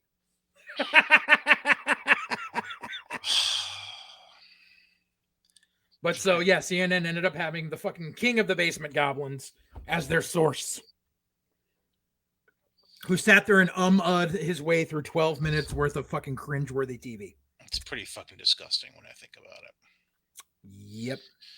But yeah, so rounding back down to the bottom of this. Let's see, where do we start? I don't know. I don't fucking know where we start. I already said, like, the moment the news broke, like, I was just like, well, and I'm not saying I condone this by any means. Oh, one other thing to add to the what the fuck about it, by the way. Can we stop trying to act like Rosa Mendez was the chick who was being banged? She was already gone from the company. What? Yes, the claim that came out. What? The claim that came out within 24 hours of this Wall Street Journal article, people were claiming that Rosa Mendez was the chick who signed the NDA and was banging Vincent Johnny Ace. One, she was already gone from the company a long time before this happened. This was a paralegal in 2019. Right, she's not a fucking paralegal. She don't have a degree for that. Like, it's time to get drunk. Again, pictures, red string. Fucking, it's always sunny in Philadelphia. Charlie would have been proud. God damn, people are just so fickle. So fucking fickle. They'll just make up shit out of nowhere for no fucking reason, just for the fucking sake of it. Oh my God. Okay, so anyways, enough of the unibrow. Let's move on. Yeah, so like I said, I don't condone this activity. However, this is what I see happening was Vince basically said to Linda, I spent millions to watch you lose 2 Senate races. I get side hanky-panky and you don't say shit. I feel like that's where this first started. And I'm not saying I condone it, but that seems to make the most sense in this matter, sadly. So we got an infinite hall pass for monetarily backing a failed congressional campaign, is what you're saying. Senatorial and twice. Even though she eventually wound up in the White House for what? She wound up on the cabinet, which Jesus fuck. But no, like Vince lost a lot of fucking money Well, no shit. haven't. It's like, dude, like you don't realize, like I I live in Connecticut, like th- you could not escape the Linda McMahon media blitz either time she ran. Signage, commercials, TV, radio, billboards, everything, and the bitch still lost badly. So it, but I don't even want to know like the amount of money that Vince spent. And Connecticut ain't that big of a state either. Exactly. So it's And like, it was only for Linda's district. It's not like it was for the entire state.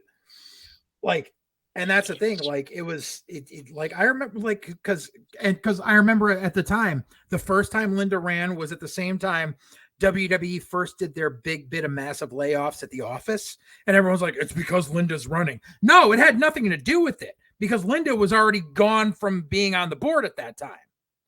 So and Vince just had to liquidate some stock. Like, but Vince dropped like 85 million on just the first campaign. Like, so in comparison of 85 million for your wife to lose at Senate and 3 million to get a Hummer in the fucking office, like, not a bad trade-off. But I know it's an awful thing to say. It was kind of like how people put out that meme going, what do you call it? Vince paid more for sex than he did for WCW. It's like the chalkboard with Matt Stryker, and he paid more for sex. And I was like, that's kind of funny. However, there should be one that says Tony Khan paid more for a failed tape library than Vince paid for sex. that's Once again, Vince fair, got the better deal. fair, fair. But so I, and the question, it's like apparently Vince used his own money for the NDA and everything. The questioning is, because here's the thing: is a lot of people don't realize, because of course, like the basement goblins only see things at face value, and they're like, "Oh my god, Vince is gonna go to jail." No, you don't go to jail for cheating on your wife. You lose half your shit. Ask Eddie Murphy. So here's where the questioning comes in: is the fact that apparently this woman was hired as a paralegal for $100,000, and in her second year, she got a raise to $200,000. Which, damn, your money gets doubled and you're a paralegal. Yeah, obviously that would have raised the red flag right away.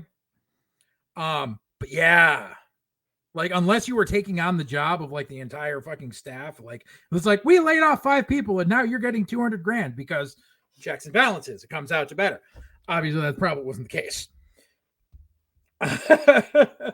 And apparently, like this chick originally worked for Jerry McDevitt, so she came highly recommended. I didn't say anything about Jerry, but and the whole thing is this probably would have gone away without nothing if it weren't for Johnny Ace, because once again, like everything else in life that Johnny Ace touches, it gets fucking ruined. Because Johnny was probably some fucking chauvinistic, abusive piece of shit to this girl. And on top of it, was cheating on the Bella Twins' mom. So Johnny Ace ruins everything. Kevin Dunn, I could see the board investigating into him for selling off stock before the news story about it broke, which good, because fucker needs to go. And that's the thing is, like in the grand scheme of things, Stephanie's the interim CEO right now. So Steph has and like, so Vince still has creative control, obviously. And that's the thing is Vince said he stepped down as a CEO, but he's still running creative. Which, okay. But if it comes to corporate matters and Stephanie needs to put out fires, she can pretty much fire Johnny Ace and Kevin Dunn and say, sorry, this is what's best for the company. It's not like they don't have millions of dollars to fucking fall back on from pump and dumping their fucking stock and kissing ass on Vince for all these years. Can we also just call a spade here for a second? Sure. Do we really honestly believe Vince has stepped down at this point? Oh, from just the CEO thing? Yes, but he's still in Gorilla every fucking week. But think about it. Like really think about it. It's his fucking daughter. This isn't some random Joe Schmo from the board of directors that took over. It's his fucking daughter. Right. But when you're looking at... She's going to follow orders that Vince is going to have done. This isn't like... Yes and no. This is a corporate structure matter. This has nothing to do with day-to-day running of the television product. This has to do with the company maintaining a good face in the face of the stock market and NBC Universal, Peacock, yada yada. They have to maintain a good face there. Well, of So in course. that case, Stephanie's word is going to be bond for now. Oh, right. But I'm just saying, we really take it for face value that Stephanie's word is actually Stephanie's word 100% of the time here. We're going to kind of have to for at least the immediate future, because Stephanie's going to have to kind of stay clear of Vince. There's going to be have to be a definite partition between the two. What's going to stop a phone call? What's going to stop a text message? What's going to stop going to the Word fucking getting out. house? Word getting out. You would think she'd be dumb enough to have any phone calls or text messages occur in the presence of anyone except maybe her husband. All it takes is for the board to request her phone records, and she has to give them up. And if there's calls between her and Vince, then the board can give a vote of no confidence, because that's the thing. That's the big if in this, is because Vince is obviously 80% controlling shareholder on the board. However, and they actually went over it on Cornette's podcast. They went over the stipulations in Vince's contract as to how he can be removed completely. And it's a pretty ironclad bit where it's basically like, you can't interfere if X, Y, and Z are occurring. So Vince kind of has to stay away right now. As far as anything going on in the towers in Stamford goes, and anything involving any dollars and cents going across the table, and anything having to do with the staff in the office, Vince is going to have to stay quiet for now.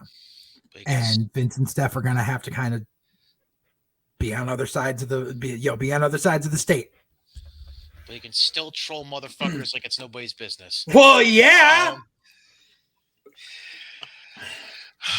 Which obviously we'll get to in a little bit. But yeah, I mean, I wholeheartedly agree that Steph should just fucking, there was the meme where Steph was just like, all right, hon, I'm in control. What do you want? And Paul's like, you know what I want.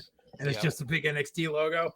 I like, there should be one that's like, hon, what do you want? It's like fucking Steph in the fucking Princess Leia tin bikini, but it's black and gold.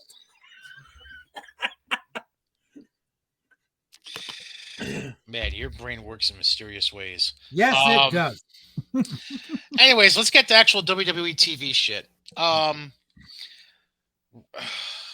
honestly just gonna gloss over this because there's nothing really outstanding to me in a whole lot of this stuff. I mean, Money in the Bank's 2 weeks away. Well, yeah, I mean, there's certain stuff, but like not everything is like okay, all right, good. I mean, Heyman and Riddle, they did what they did on Miz TV. I know they're gold together right now. But are we ever going to see Montez Ford get a singles push properly at some point? Yes. I would hope so. It's going to happen sooner than later. I just don't want to see him get pigeonholed into being a tag team wrestler. Yeah. Which is what I'm afraid is kind of sort of starting to happen a little bit. Despite having his 7 singles matches on TV in the last however long it's been that he's been having them. More so recently than before. But still, it's just... I just really hope he doesn't get pigeonholed because he has a stupendous amount of talent. Yeah. Not to say Angela doesn't have any talent, but Montez just pops off the screen every time. Angelo's always been the tag team guy in that team. Yeah.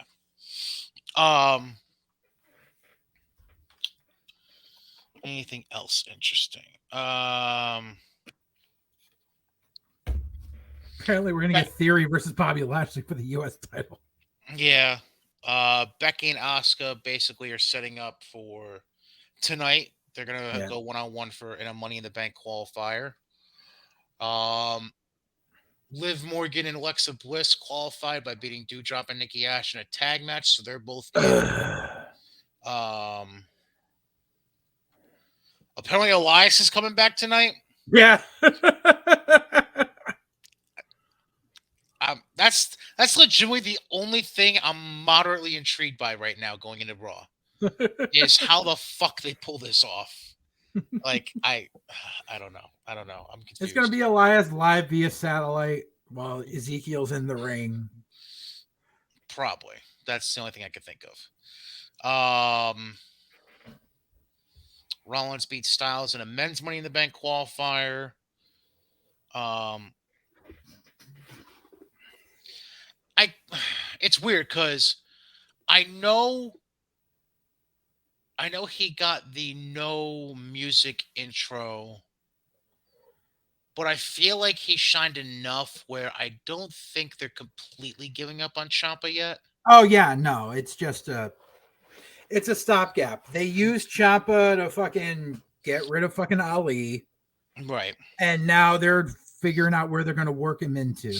right. Um,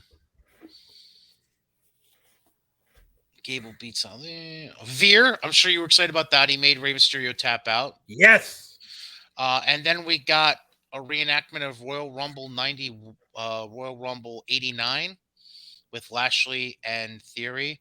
Oh, the pose Except down. except Lashley actually sold the baby oil, unlike the Ultimate Warrior. Damn, you went back way further than me. They did Why? the What? pose down with fucking Triple H and Scott Steiner.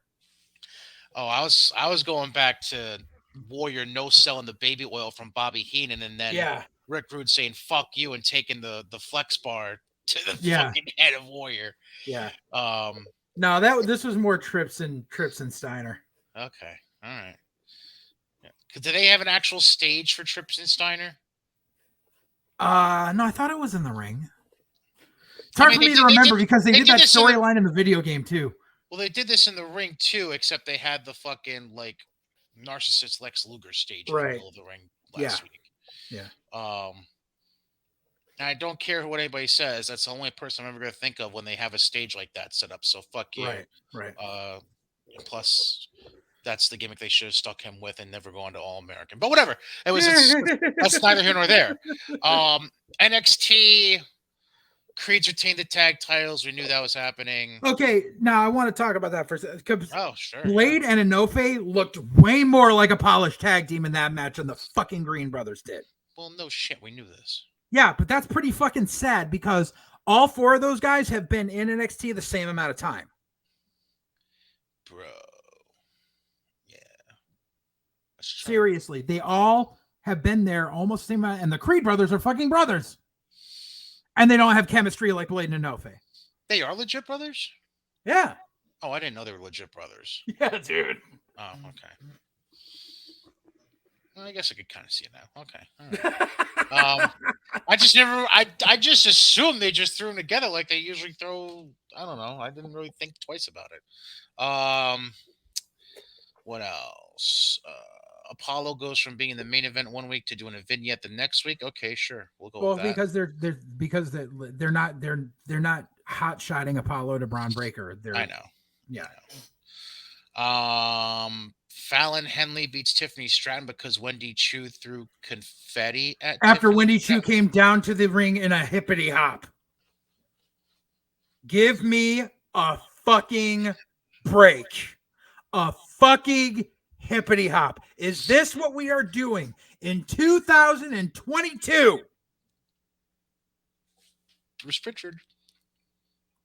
Hey, Steph, I got a favor to ask you.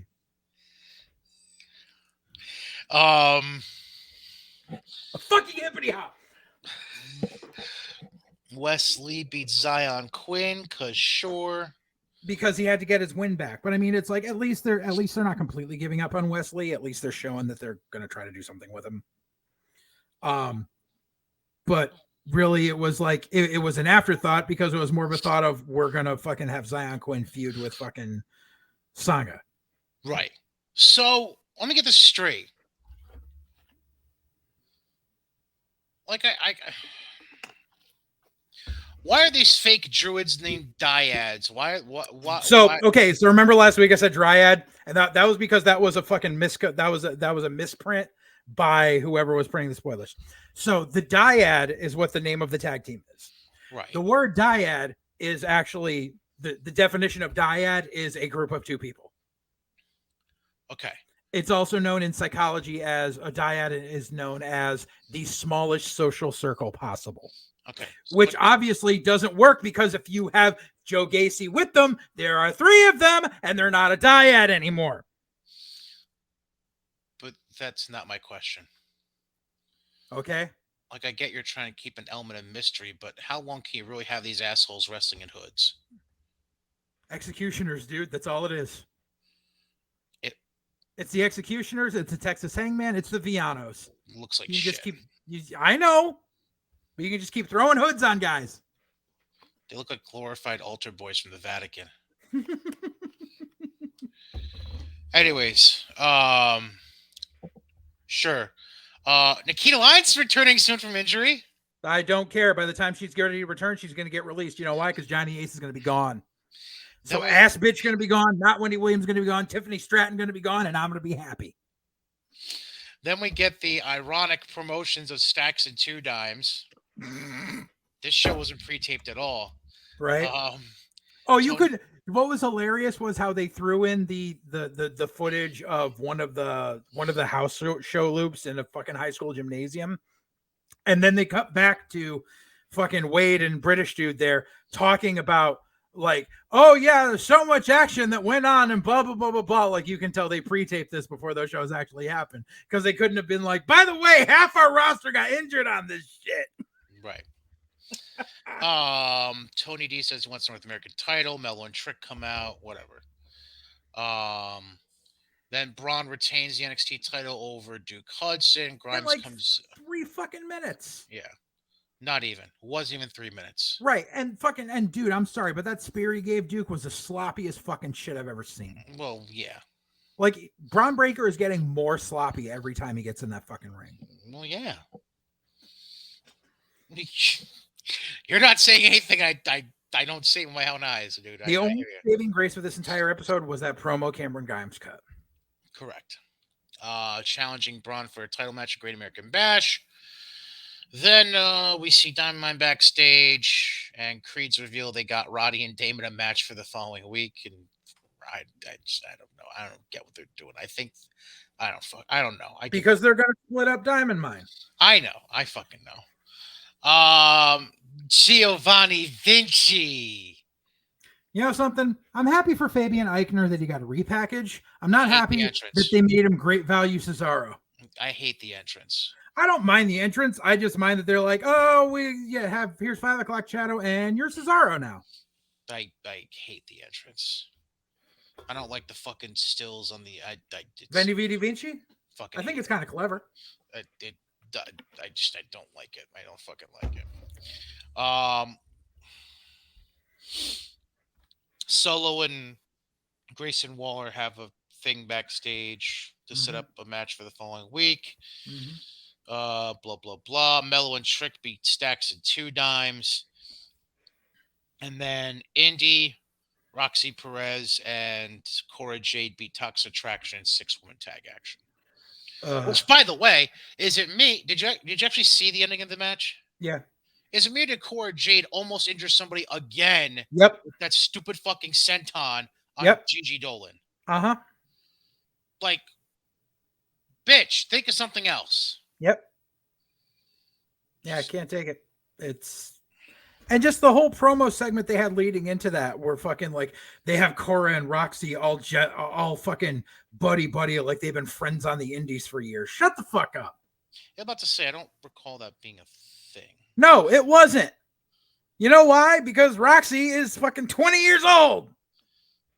Cora's what? Mid 20. Oh, they're both 20? Yeah. Oh, Jesus. They're children. That's great. Yeah, but they traveled the road on the indies together forever, and Indy Hartwell at 25 is the grizzled old veteran. This is literally the promo. Great. It's fucking terrible. So Indy Hartwell is babysitting, basically. Yeah. They got her babysitting the two that aren't on a fucking hippity hop, though.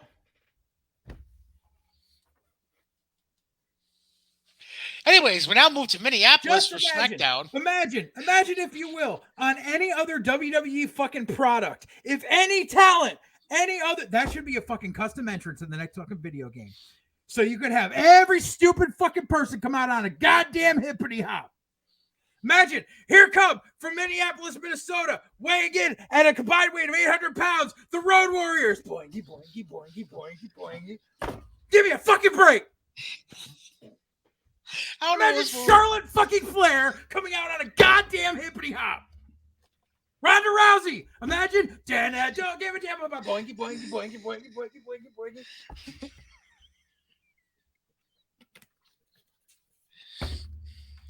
I'll tell you the one person who could actually probably pull it off Who? if you really want to give that gimmick to somebody. Who? The person everybody wants to have come back from injury.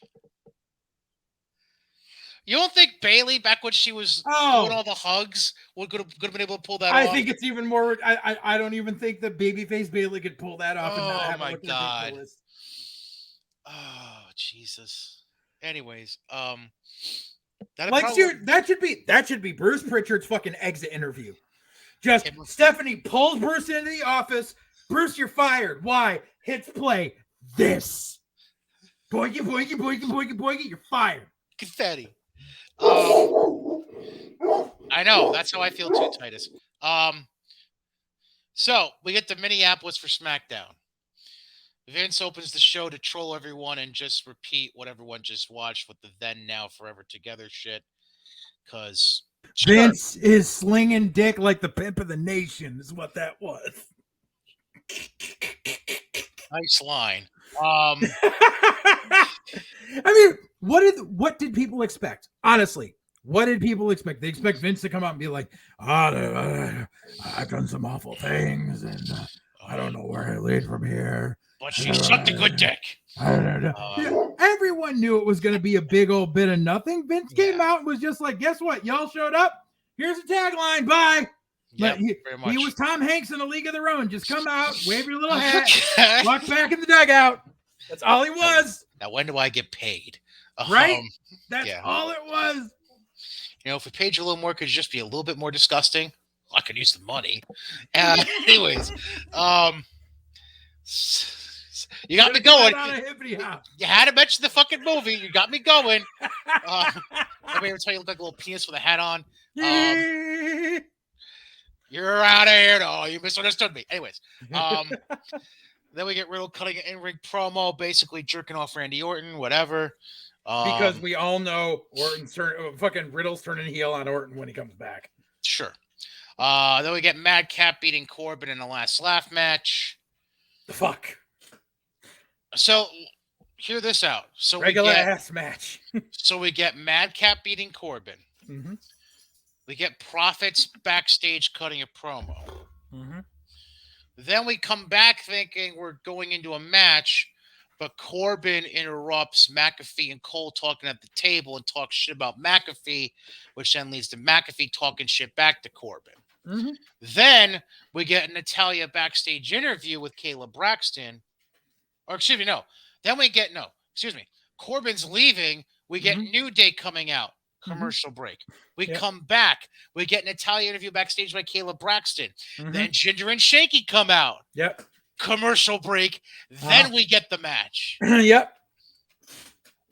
Sure. This is what happens when Vince rips up the script just so he can come out and wave his little hat and go back. Give me 5 minutes, damn it. New Day ends up beating Jinder and Shanky, by the way. And Shanky. Did you notice? It's flat out New Day again. There's no more King Woods. And and we're calling him Skyscraping Shanky now? Is this what we're doing now? He's the dancing skyscraper, I thought, or something like that. Who fucking cares? It's the fact that skyscraper is the fucking word they had to come up with. It's like they're doing the Punjabi Playboy gimmick all over again. I don't know. That's what it is. Then we get a vignette for the Viking Raiders, who are apparently returning this coming week on SmackDown. Yay. Then we get Drew and Adam Pearce and Sheamus in the ring. Drew and Sheamus get announced that they're both in the men's Money in the Bank match. Sami Zayn doing Sami Zayn things. Raquel beat Shayna Baszler qualified for the women's Money in the Bank match, while Lacey Evans gave us horrible commentary. Max Dupree postpones the debut of Maximum Male Models because he doesn't like the lighting.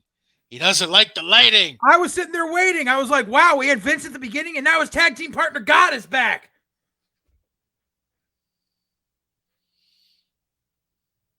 Really? Dude, it happened. Anyways, then we get Gunther and Ludwig backstage saying their shit. And then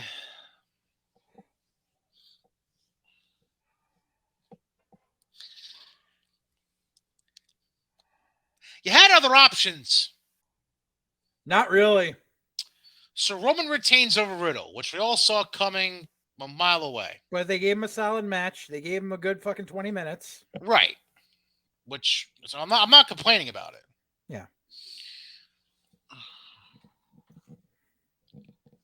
Why? Like I'll change the banner now. Because they have a stadium they need to sell for SummerSlam. Right. Who fuck? I don't agree with it either. I fucking hate it, but they need something to sell a stadium on.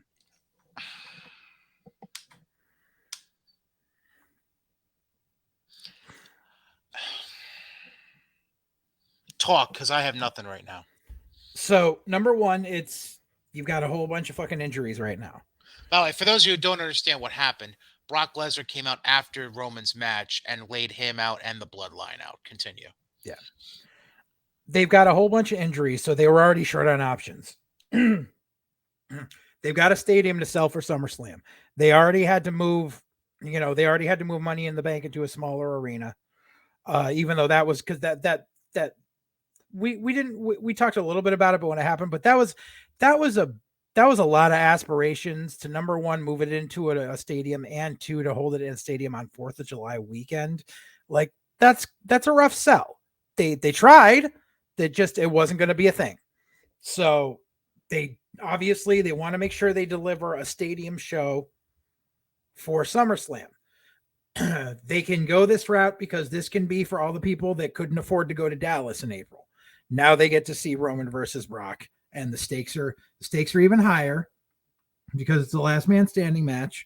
It's for the unified title. They obviously showed they could pack a stadium with it, so they're going to roll it back and do it again. Like I said, I don't agree with it myself, but I firmly believe if Orton wasn't injured, that would have been Orton in that spot.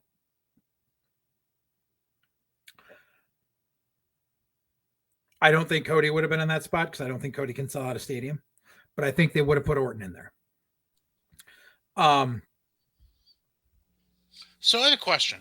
Yeah. Do we have to shut the fuck up, Titus?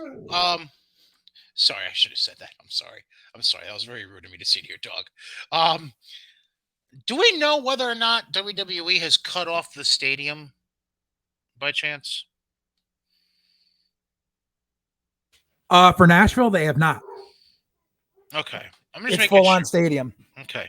Because I'm looking at the map on Ticketmaster right now, which is the direct affiliated ticket seller for Nissan Stadium in Nashville.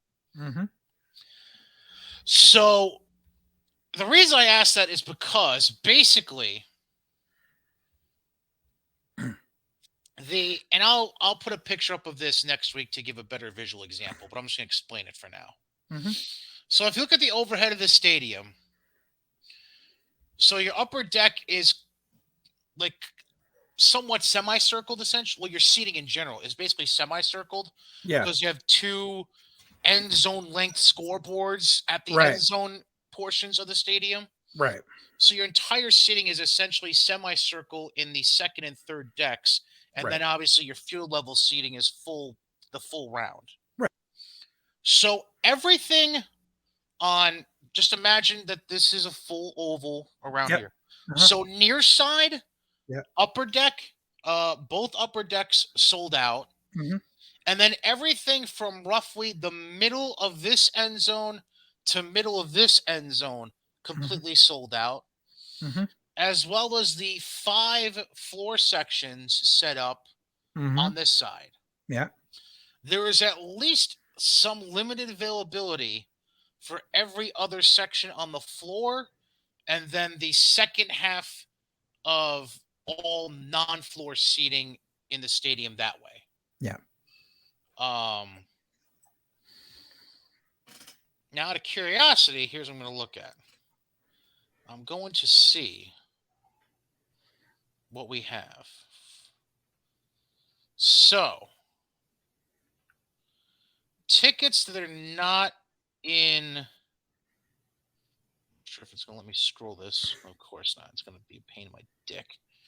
Um, so standard pricing for 4 tickets to SummerSlam, Mm-hmm. not including whatever the platinum package is that Ticketmaster does, Right. whatever Right. the fuck. $750 flat before fees. Damn. Um, Mm. your next highest selling point, you're looking at 500. So floor is split by 750, 500. Let's see what else we got for floor. Let me scroll down to 450 here. Let's see what we got. Then there's other seating for 350 on the floor. Mm-hmm. Why would it still show me tickets for 350 when I scrolled down to 300? That's dumb. Then the floor because the way they've configured the floor seating. So you got pyramid floor zones Mm-hmm. for this side, and this side. Mm-hmm.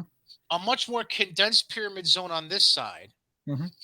But what happens is they're going to use one of the entranceways that a team would use, Yeah. going essentially this way Uh-huh. diagonally, and the rings here. Okay. Um, yeah, sure. And again, I'll give a better visual next week. So Sort of like how they did at Allegiant last year. How it was that weird kind of. yes, Yeah. it's basically the same kind of configuration. Yeah, it's gonna be a long diagonal entrance that eventually straightens out when it gets to middle portion of the field and curve into the ring at midfield. Right. Um, Right. so yeah, So yeah. I get the one to sell tickets. I do. I get that. I know Brock's a big name, and I get it. Yeah. Plus, there's 2 other factors that we need to consider right now. Number one, you're not going to push Drew to the title match because you're setting that up for Cardiff. Right. That's a given. Right. There's 2 things going on right now. One is the utter gullibility. Well, both of these fall under the utter gullibility of the internet. The first bit is everyone saying, well, this is it. This is going to be Roman's swan song. This is going to be Brock taking the title off of Roman because Roman's off to do other things. Because people are so fucking stupid thinking that when Roman gave that speech at that house show going, I'm not going to be doing as many of these things. That means that Roman's almost done. No, Roman meant I'm not going to be doing as many house shows. That's all it fucking meant, as was given by him defending the fucking title on fucking SmackDown and not a pay-per-view. Right. That's something you never fucking see Brock do. And he did it in Minneapolis. It wasn't like it was LA or New York or Chicago. It was fucking Minneapolis. Exactly. So it's gonna those people are gonna buy tickets now because they're gonna think this is Roman's swan song and Roman's gonna be gone. Number one, no, that's not happening. Roman's holding that belt until fucking April of next year. The other group of people are the dumbasses who have been sharing the memes because they're dumb. And fucking sidebar. Just because memes get shared of something doesn't mean it's popular. And I will reiterate this by saying how stupid Sony Pictures was for re-releasing Morbius in the theaters because people were sharing memes about it. And then what happened? They re-released. You didn't know about this? You're muted. Sorry, go ahead, continue. They saw the internet was releasing all these fucking joke memes about it, so they went, we'll re-release it. And then it's in its re-release, it did $85,000 nationwide. They sold people paid more for popcorn than they did for that movie that weekend. So just because the internet shares memes does not mean it's a thing. But people are dumb and they think the internet is life. So this leads me to everyone thinking that all the fucking memes of history's going to repeat itself and Seth's going to win Money in the Bank and then he's going to cash in on Roman and Brock and it's going to be WrestleMania all over again. Not happening. Not happening.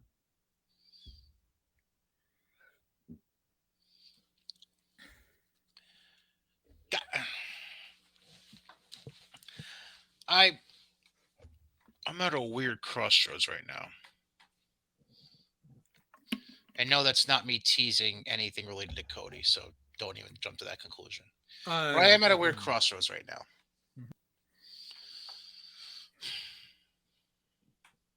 Because here's what needs to be thought out long term for WWE.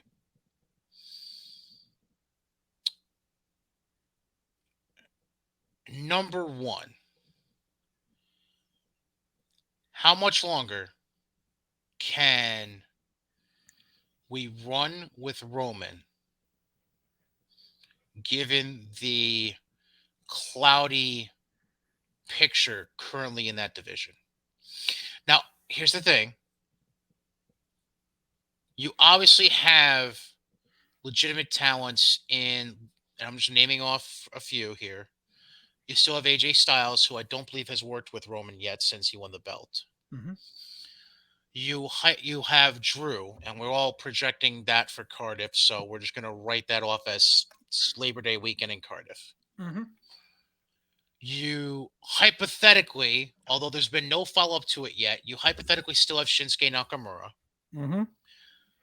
You have, again, hypothetically, a returning Big E at some point because he just shed the neck brace recently. Mm-hmm. And you would think that now means, hey, he's not that far away, but he's also far away. Like he's not going to turn around and show up at Money in the Bank in a week and a half. Right. So the question becomes, is there enough to stretch things out to get to Mania for whatever the fuck they're booking there? Yeah. Do you have enough to get to Hollywood? Mm-hmm. Hypothetically, here's the thought. Brock at SummerSlam, nothing at Money in the Bank. Let's just jump to that conclusion. Yeah. Nothing in a week and a half. Brock at SummerSlam. Yep. Maybe a title defense at some point between that and Survivor Series. Maybe, but they don't really need to. Right. Oh, Cardiff. Duh. Yeah, Cardiff. Cardiff with Drew. Right. So that now brings you to Labor Day weekend. Mm-hmm. That now gives you roughly 10 weeks to Survivor Series. Yep. Hypothetically, that now gives you the options of Styles, Shinsuke, Big E. Assuming Big E is back. That gives you those three options to work with for Survivor Series. Assuming they're doing day one again. And the Rumble. You've also got Edge still. Are they really? Would you really circle back to Edge though after? I wouldn't, but did? I'm not the creative team. I'm not sure they circle back to that. They could, because they're dumb enough. Because they're low on people. Right, but I think like at the same time, you can get away if you're looking to bridge the gap from Survivor Series to Mania. You can pull that off successfully with Shin, AJ, Big E, and depending how bad the injury really is, a potentially returning Randy Orton or even Cody Rhodes. Who knows how quick that timetable is for him either. So then here comes the question. Assuming Dwayne is not in the picture, assuming Dwayne is not an option, let's cross that out. Let's Sharpie that shit out. Let's just go with that for now. Okay. Where do you go for Mania?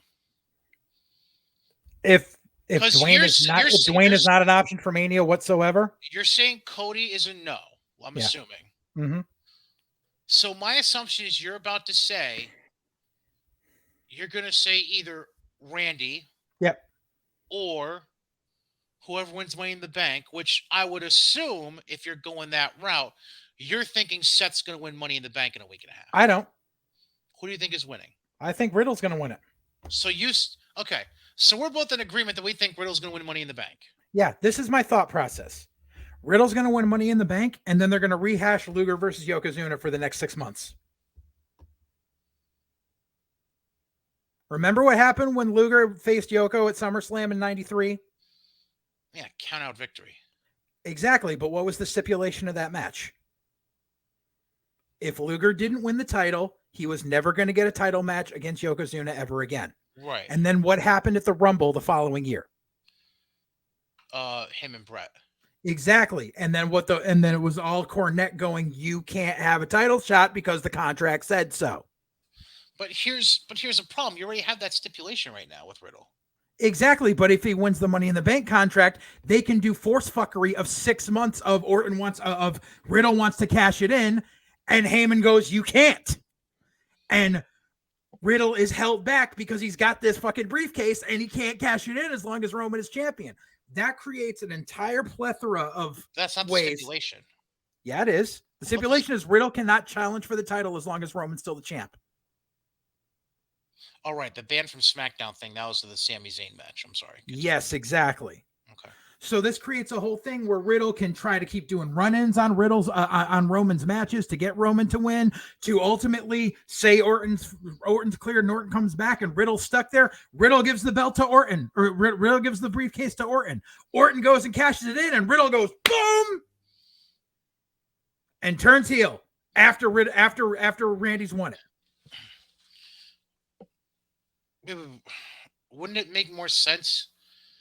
I feel like you don't have to do all that, though. Why not? I feel like it would make more sense for Randy to just beat Roman clean at Mania and then have Riddle cash in. Either or. But what I'm saying is they can run this program of this is why we don't have a viable contender for Roman, because the guy with the Money in the Bank briefcase already has a stipulation saying he can't fight for the title. So now let's bring it back around to this question. Mm-hmm. How viable is it at this point? I mean, it is right now, but let's just say fast forward to Mania. Mm-hmm. How viable would it be at that point to still keep those belts unified? I say keep them. It's with the limited amount, because I covered this a couple of weeks ago, dude. If you were to split those titles up, you're even more fucked.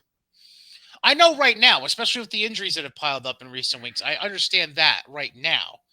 I'm just saying, all things being equal, and everybody recovered from injury by early April for Mania, we're in a drastically different spot as far as roster depth. Do you still keep those belts unified, all things considered? Yes. Because the problem is when you have the world title separated, all it does is make one higher than the other, and the second, what do you call it? One title is an actual world title, and the other one's a mid-card title that's imposturing as a world title. But then you're bastardizing your corporate relationship, because right. Let's just call a spade a spade. Okay. With the way things have been since unifying the belts at Mania, they've essentially bastardized their corporate relationship the last 3 months with USA and bolstered their relationship with Fox. Let's just call a spade a spade, because Roman's been on USA what? Maybe twice since unifying the belts, and he's been on Fox how many times? Not too many for me to count. We'll just call it. So, which station gets the higher ratings right now? Which makes me wonder why have it that way? Because, remember, USA is affiliated directly with NBC Universal, which runs Peacock, which is where the WWE Network is. So why would you risk sabotaging that relationship in favor of a relationship you have with a television network because they happen to air one of your cable shows? Because you're not sabotaging it, dude. You just answered your own question. How are you not sabotaging it? Because USA, I know Peacock and WWE Network are still married together, and that's not going to change. I get that, right?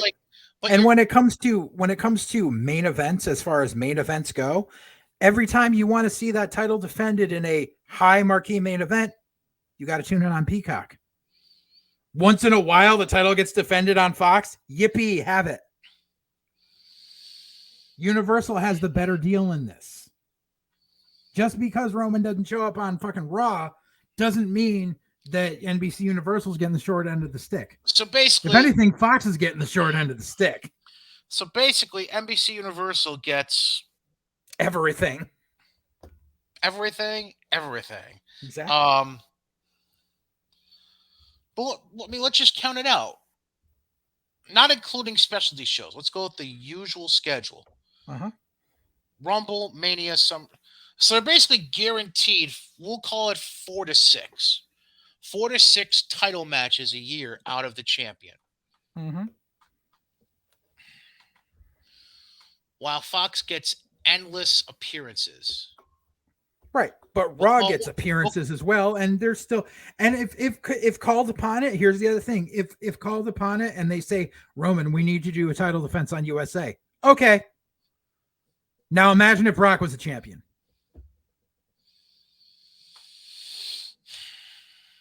And that's why I said, what the Brock?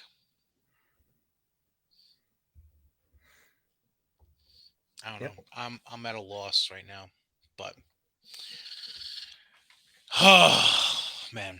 All right, real quick to go home.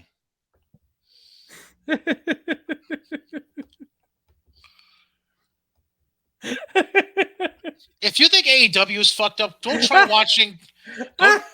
Go try watching what happened the other night on Triple A's Triple Mania. So, okay, here's what I'm going to try to explain this as lately as possible. So, remember that whole thing? All right, so, okay. So, remember how I explained that they were having a 7-woman steel cage match, elimination style? And oh, they had the finals of Death Roulette too last night. That I forgot about that. hold the fuck on. So basically, the stipulation was. So all right, so the 7-woman steel cage match opens the show. Usually, in any kind of cage and multi-way cage match, if you are the loser of a fall, you get taken out of the cage. Mm-hmm. Not so fast, my friend. Because the way AAA did it was if you won a fall, you came out of the cage. Until 2 were left. And then what they're doing is they're taking those 2 and having them, if I remember correctly, in some kind of, at least this is how they were billing it. They were going to have them do some kind of mask match at their final night of Triple Mania, which is October 15th in Mexico City. But that's not being clarified anymore, apparently. So I don't know what the fuck they're doing. But anyways, the match ended once it came down to Flammer and Chick Tormenta after Lady Shani, La Hiedra, Maravilla, Sexy Star 2, and Reina Dorada had all gotten out of the cage. So there's no official booking for those 2 for October as of right now, but there's supposed to be one. Who the fuck knows? I guess wait and see. Maybe they got lost in the worm in Tijuana and forgot to post it. I don't know, but whatever. Then we get a 13-man Triple Mania Cup match. Sure. Won by Nino Hamburguesa or Boy Hamburger. Little Hamburger. They're going to have him in a career match versus Cheeseburger. No, it'll be a hair versus mask match. Does Cheeseburger have hair? I thought he did. I didn't order hair on my cheeseburger, bro. I mean, he's Jesus. Then this gets even stupider. The mask match was later in the night. I found it there. They had it the same night, but we'll get to that. Then they had a 5-way match. We had a 7-way, a 13-way, and now a 5-way.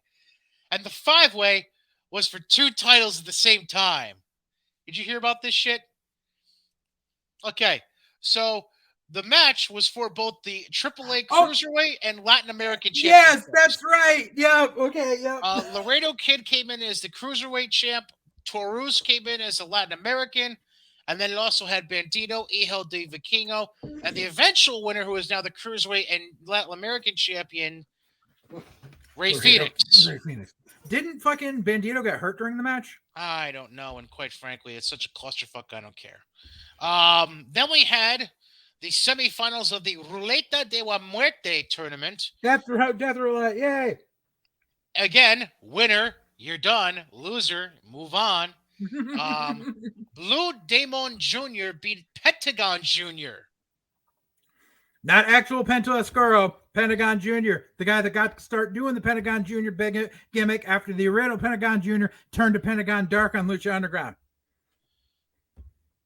Sure.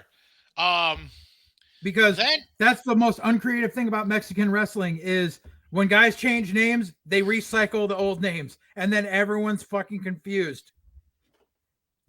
Like I am right now. Then we got the fallout from the women's cage match that opened the show with a singles mask versus mask match, in which Flamer defeat Chick Tormenta by pinfall. So Chick Tormenta. Yep, that's that. Then the other Ruleta de la Muerte semifinal, Psycho Clown beat Villano 4. So Villano 4 lost his mask. Well, he's facing Pentagon Jr. in October in the finals. Oh. And the losers what going to lose their mask. What did I fucking say when they first announced this whole fuckery is the Villano's going to end up losing the mask at the end of it. And then we get to the ultimate what the fuck of the night. So the initial main event announced was the Hardys against Dragon Lee and Dralistico, Los Hermanos Lee. However, slight problem, Jeff Hardy. So, who do you call?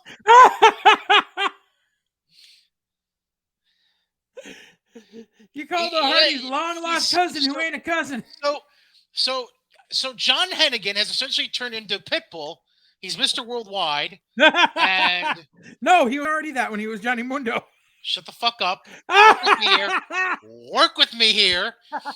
So apparently, John Hennigan's last name can be changed to whatever the fuck he wants for anything the fuck he wants, as he came to the match and was labeled Johnny Hardy. Like they couldn't have fucking called Shannon Moore like he ain't doing anything. Because fuck this shit. By the way, Matt Hardy and Johnny lost the match. Gee, you don't say. So yeah. Fuck me. That's the long and short of that.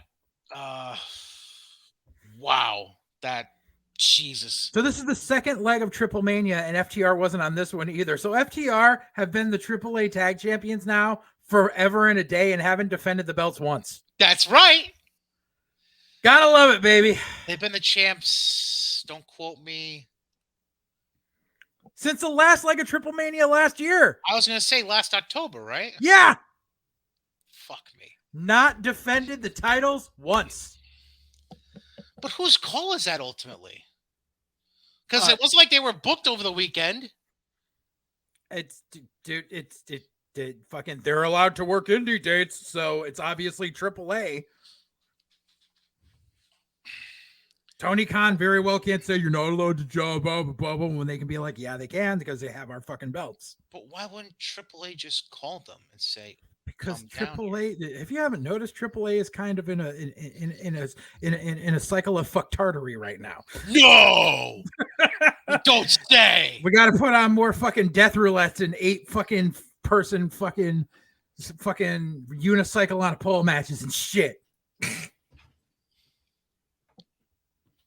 You know what complete the fucktardery that's going on there? Someone came out on a fucking hippity hop. No. Here comes Villano 4, boing.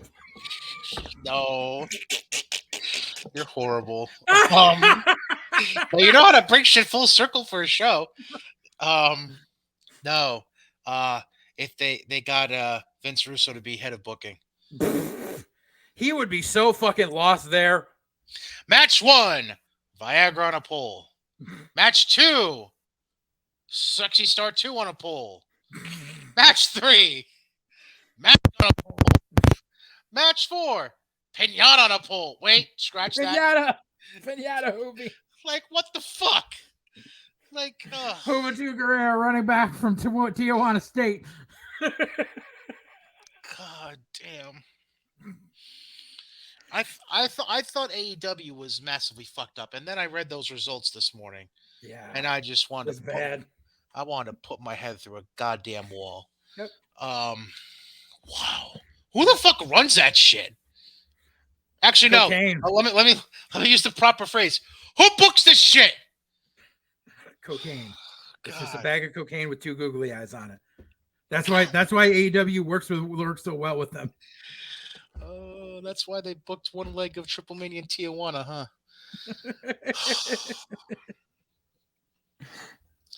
Bag of mota on a pole. I haven't used this phrase all show, but I think it works here. Brain damage. And there's your weekly use of the phrase brain damage. Yes. Speaking, man, I can't talk about Rick again. I just can't. I'm not gonna do it. I'm not gonna do it. The bit about how AEW and WWE couldn't afforded him when he was in his prime. One last thing. So you know MLW is doing Battle Ride in New York City this week, right? Yeah, I know. I was thinking about going to it until I saw ticket prices. Yeah. Do you also want to know what one of the matches is now? Do I want to even? I know that I know Taya Valkyrie just won their women's title. I know that Bandito is supposed to face Hammerstone, but what? You should pay for the tickets. No. Oh no! I'm going to tell you the I'm going to tell you the homicide that's going to happen at this show, and you might want to. Who's Enzo facing now? Jacob Fatu. Oh, jeez. Murder him! Murder him now! Kill the dancing crowd! And by the way, he goes by Real One in MLW. Not Enzo. That's his rap name. Hold on. Wait, what? You don't remember, like, right after I know WWE the rapping shit, but that's really his fucking rap name. Real One, yeah.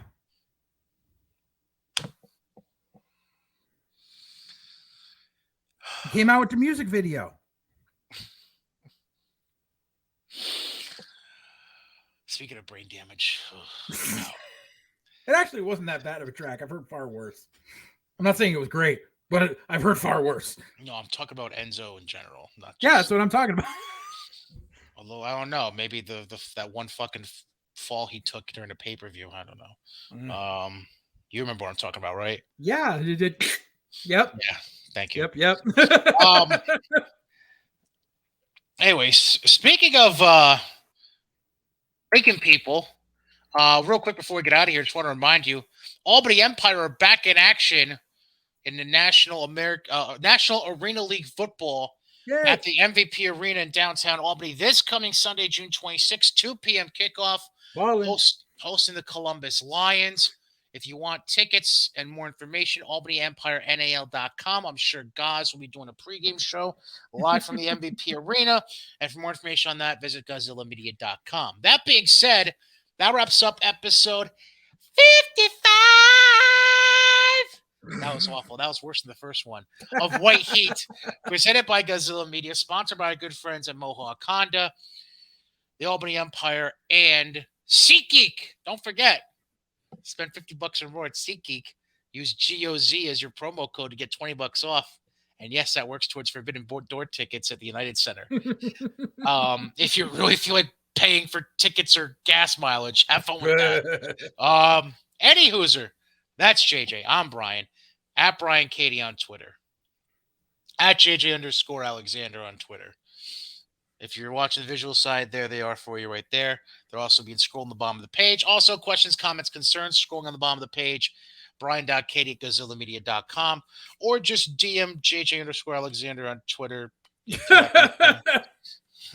Yeah, If you, I'll see it in 6 months because I literally never check my I'm DMs. well aware. Been there, done that. Um, so yeah, for JJ, I'm Brian. That sounds like a wrap on it. Say goodbye. Goodbye.